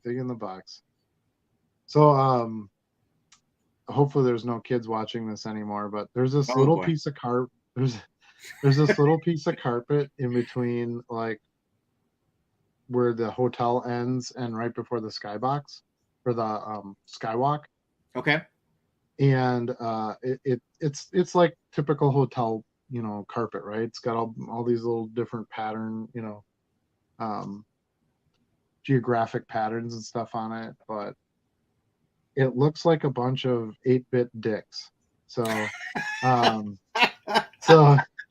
Ethan and I were having a little fun with that. Every time we'd come through there, we'd be like 8-bit dick, and it kept the mood a little bit light. Very nice. Very nice. I'll show you a picture later. Right now, but I'll send you a picture of the 8-bit. Great 8-bit dick pic. Yeah, 8-bit dick pic. Wow, that's a mouthful. And I pulled it off.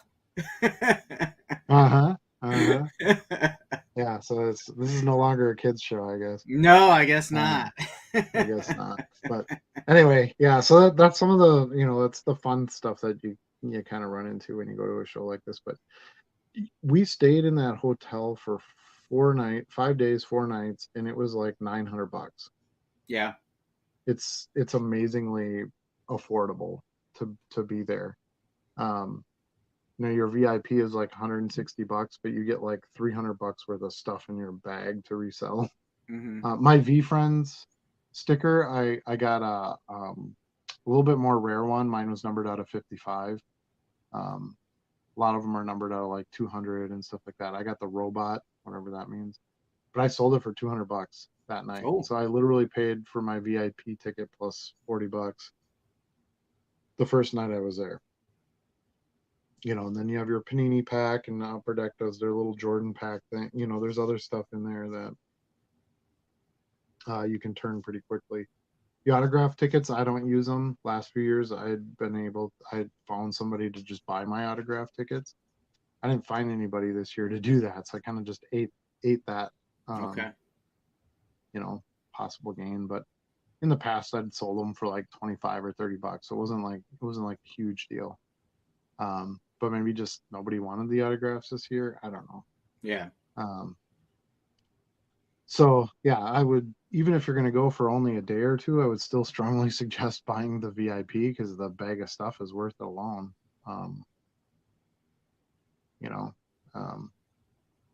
yeah, there's always like promotion stuff. I made a video about with going through the bag. Unfortunately, the audio didn't work or something. I ended up having to take it down, but if you watched any of that at all, you saw all the stuff I just kept pulling out. Yeah. Those new display, the little plastic frames that you can clip together, mm-hmm. multiples you can clip together. I did find out that it holds my non-sport packs.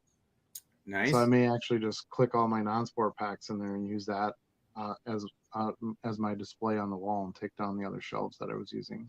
There you go. So it does give you an opportunity to like look at some new products. And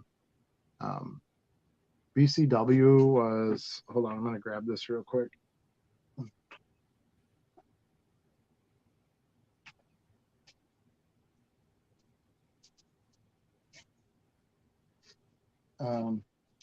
BCW was handing out packs of top loads, so I got a couple.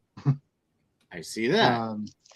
Yeah, so they do have the national on them, 2023 or BCW Nice. or something like that, which I don't care because I'll use them for shipping. But you can come up with some pretty nice chunks of free supplies from companies, Sure. card stands, just about anything you can think of. There was a couple dealers that were selling boxes of used top loads. You and I had talked about this before, that's possibly a good way to pick up some supplies. They weren't really a deal, and I didn't feel like carrying them around, so I didn't buy any of that at this show, and I have quite a few top loads. I also got a lot of cards in top loads. I've started de-top loading them already. Because as I list them, I don't keep them in top loads. So I knew I'd picked up quite a few as it was, plus another, whatever this is here. But yeah, I can't wait for Cleveland. I can't wait to continue our weekly lives. I think this is good stuff. Hopefully next week, I'll be a little bit more put together, and we can have some more solid topics, and I won't be yawning through the whole thing. Just whooped it. It takes me a few days, honestly, to get back, and that first day I didn't even really get to recover. I just had to pack all the orders. Yeah. So today was kind of the first day I could just sort of do some normal things, and try to get back on track. But yeah, I mean, it's a year away. It's going to go quick, and my goal would be, for the most part, to pick up my entire yearly inventory at the National.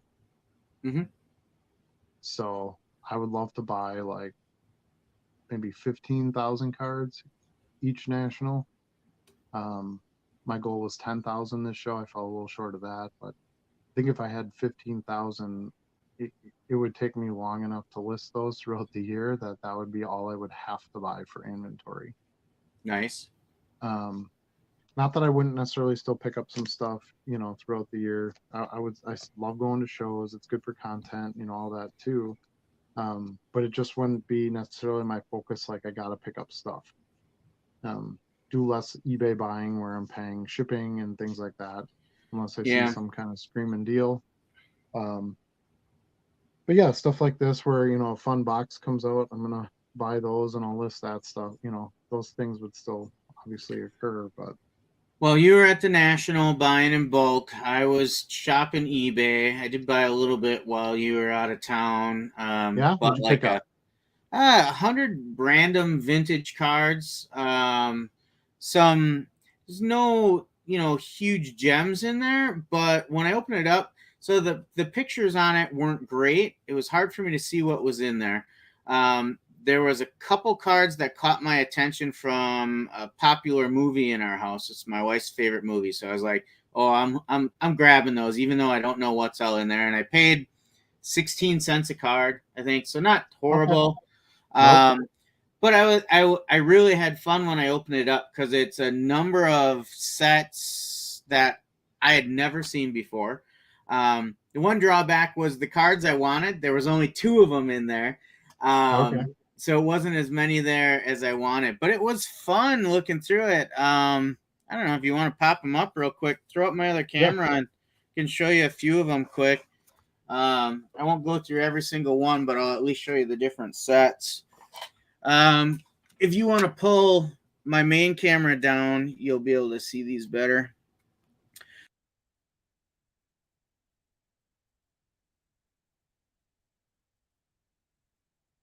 Oops. See if I can get this centered up good. Like this? Just leave my camera 2 up and take my talking head down. I can do that, but if I do that, we can't hear you. Oh, okay. All right. Well, that'll have to work. I thought we had done it before, so weird. So these are Food Lion NASCAR Richard Petty series. How's that? That is perfect. You can hear me? Yeah. Okay. So that's a Food Lion Richard Petty card. And there were a few of them in there from that set. So here's a young Richard Petty. Another older Richard Petty. That's the Richard Petty I remember when I was a kid. With the mustache and everything? Yep. These are American Bandstand. Oh, sure. I remember those. Yeah. So I got a few of artist cards, but my favorite part was there's actually at least one Dick Clark. So there's a Dick Clark in there. Oh, I went upside down. Sorry. There's a Dick Clark. If I can get it in the right spot. Nice. So I think there'll be a calling for that. The Lovin' Spoonful, if you can remember them. There's another nice. Yeah, there's another nice Dick Clark. That's a nice shot. So I think there'll be a buyer out there for that. James Brown. Who doesn't love James Brown, right? Yeah. Right? So I'm a huge James Brown fan, so I was excited to see that one. What else we got? These are World War II cards, which when I was a kid, I was really fascinated with naval airplanes and marine airplanes. I used to watch Black Sheep Squadron a lot. So some of these are really cool. Like there's a one of the old World War II planes. There's a tank and a kind of a in-action scene. There's another plane. Cool. P-40 Mustang. Harry S. Truman. Look at that. Huh. We got General Omar Bradley. So I thought that was a fun set. Douglas MacArthur. We shall return to the Philippines. Sure. So I had never seen these before. When are these from? Let me take a look. Those are from Pacific. Yep, 1992 Pacific. Yep. I got quite a few of those. These you'll probably recognize here. So a couple different years of Star Wars Galaxy. Never heard of it. Yeah. So this is an artist rendering. We got Luke, Ben, Kenobi, and they're in good shape. George Lucas card, which I haven't really seen that before with his profile. Yeah, that's pretty cool. Yeah, Princess Leia. That's a promo card, I believe. This is what I bought it for. So like I said, I was a little disappointed when there was only 2 of these in there. Grease. Oh, nice. We got Danny Zuko at the bat. Oh, yeah. We got Grease Lightning. Man, what a car. Mm-hmm. Can you sing the song? It's a real pussy wagon. Something like that. Yeah. Something like that. I picked up a few Grease sticker cards. Okay. This week. So how'd they move for you? I haven't listed any of that yet. Okay. All right. But that's, we got the one per pack. Yeah. These are some Disney Anastasia cards. I don't know too much about that, but they're mixed in there. And Disney properties are usually pretty popular, right? Sure. Here's a, let's see, 19, I want to say 78 or something like that. Let me see if I can find 1978. This is from Jaws 2. Oh, sure. Yeah, Brody's Close Call. So got a handful of those. We'll just pop a couple here. The Youth of Amity. Cornered by the Monster. I think we're going to need a bigger boat, right? That was actually from Jaws 1. We're going to need a bigger boat. That was from Jaws 1, though, I think. Yep, it was. Yeah. some Pocahontas. I thought these were stickers, but they are not. Okay. But they're very small and they're very thin. And they're from Panini, actually, distributed Well, by Fleer. I 100% bet you those are stickers. I don't see the normal seams though, so it was There kind isn't. The entire thing is a sticker. yeah, that's got to be it. Yep. So got a few of those. Yeah, those are from the sticker albums. This one is a more traditional sticker. Yep. It's not the full. We got some Fleer. I think this is, what year is this? This is 1995. So I think you've seen this one already. It is a Riddler, or not Riddler, Joker sticker. Got a little gum stain on there. So we talked a little bit about how do you handle that, but that's classic Joker. And then Fleer 95. So we got Robin. We got Two-Face. We got more Two-Face. There's quite a bit of Two-Face in this one, so he must not have been a fan of Two-Face. Yeah, I guess. Riddler. And Riddler again. So again, really good condition. And then some of the older Batmans as well. This is, let me see the year on this one. I think this is the first one. I could be wrong though. 1989. 1989 yep, Batman. That's from the movie probably. Yeah. So mission accomplished. Batman costume design. The good Batman shot, right?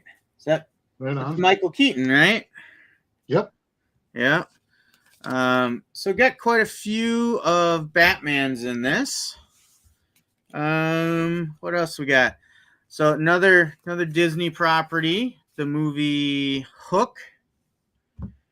Not the best scenes on these cards. I was a little disappointed with that, but there's a Robin Williams in there, seeing the child within.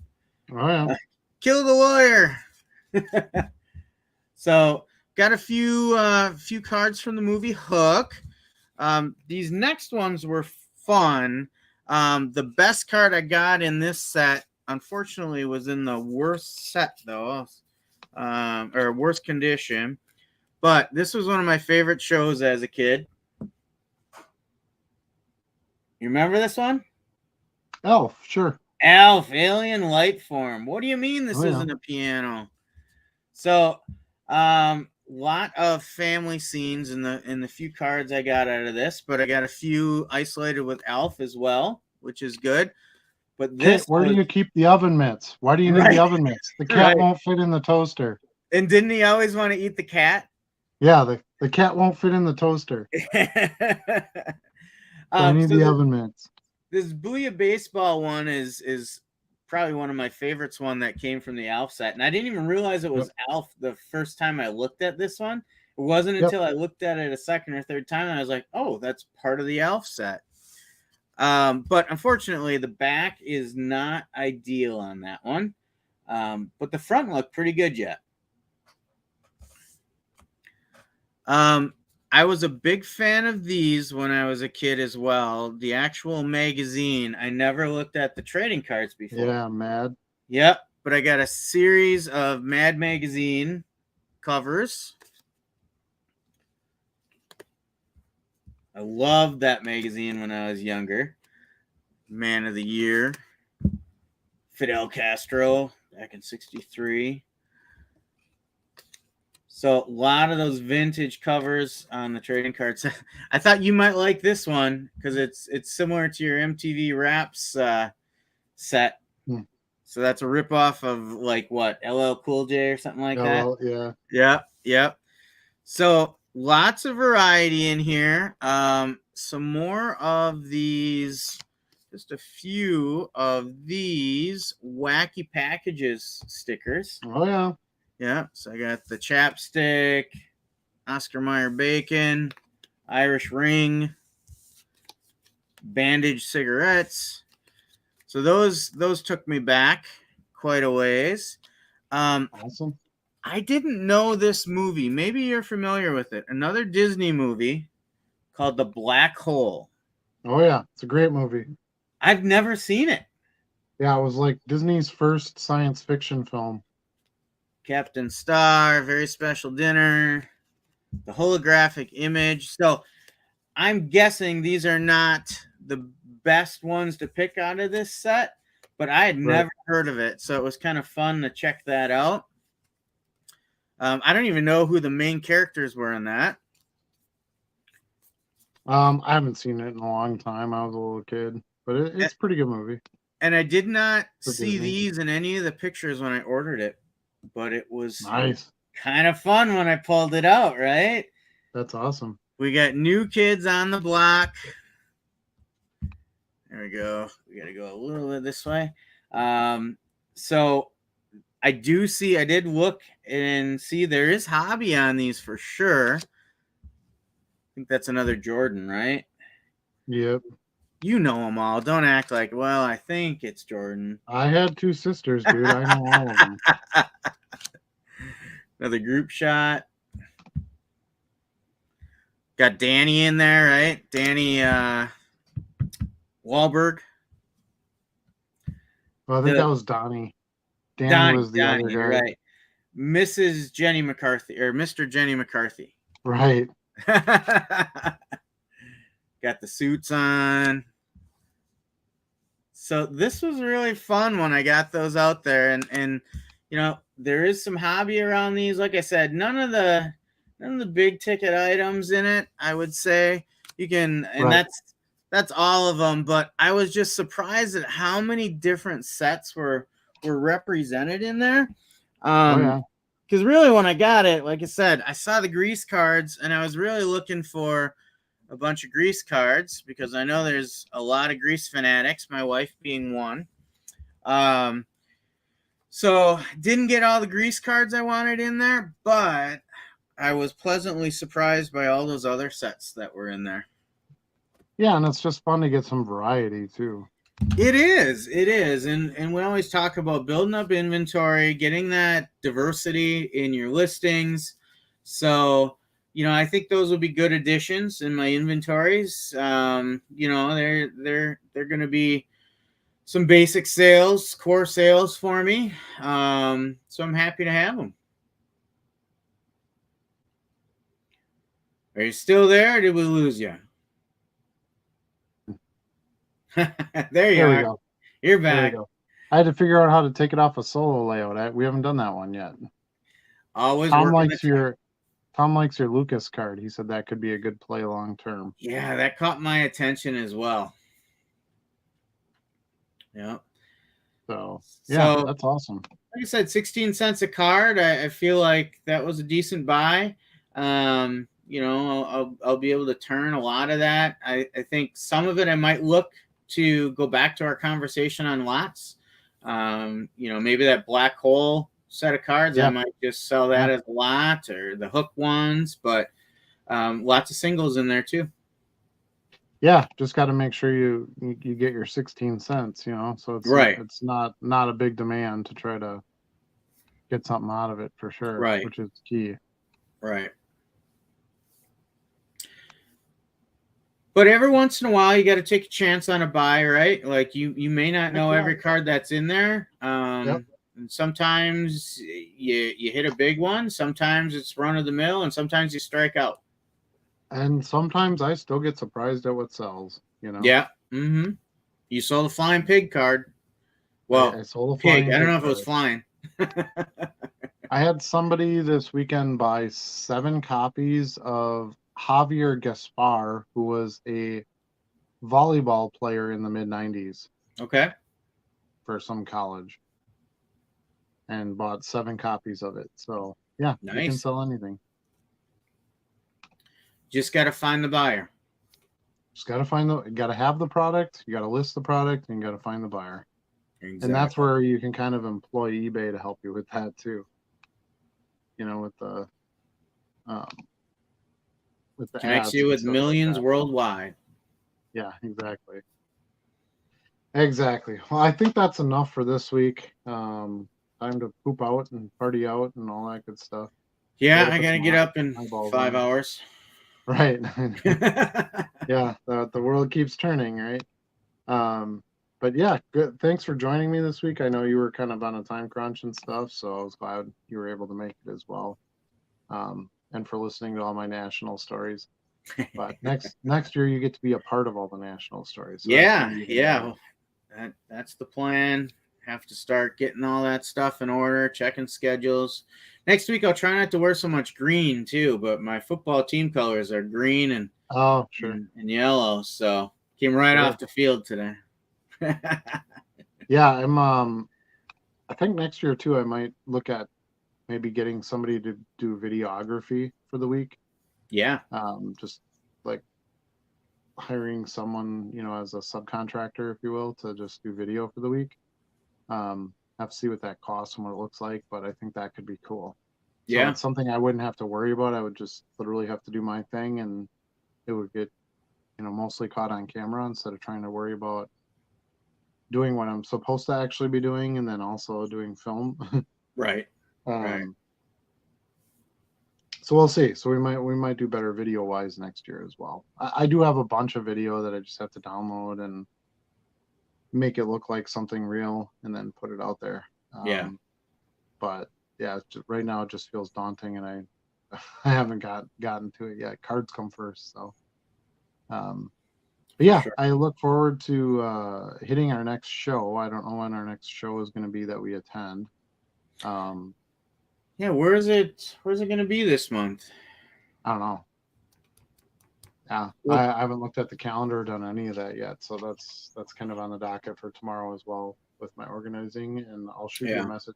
I wanted to make sure we got our KI stuff locked down. So since we actually sell at that one, that is September 16th, I want to say. Okay. Whatever that. It's usually like the third week of the month, isn't it? Yeah, it's the third week of September. Yeah, it's just summer's off. There's no show in the summer. Yeah. Which works out perfect with the national and all that. But I'm gonna have plenty of monster boxes to put out for dime boxes, quarter boxes, whatever I decide to do. So I'm excited to get those out there and get some more stuff moving. Yeah, I will just be doing dimes through $1 boxes. I won't have anything like I had last time. Yeah, same here. Might have some more toys. I still got some Funko Pops I'm trying to sell. There's some other stuff that I cleaned out of the theater while we were finishing it, so that I don't want anymore. I've sold some of those online, but it'd be nice to get some, just bring some there in person just to get them unloaded. So Tom says he's making a deal in the background. I love it. Make deals all day long. Yeah, whatever it takes. Make that deal. What did he say here? Well, just about the Lucas card. Yeah, George Lucas card. Yeah. All right. Well, thanks everybody for joining us. We really appreciate it. Thanks again, Charlie. And we'll see you all next week. Same bat time, same bat channel, 8 p.m. Wednesday. And we'll have a little bit more organized, lively discussion, at least on my end, next week when everything's back on track. So until then, we'll see you then. All right. Anything you want to add, Charlie? Peace out.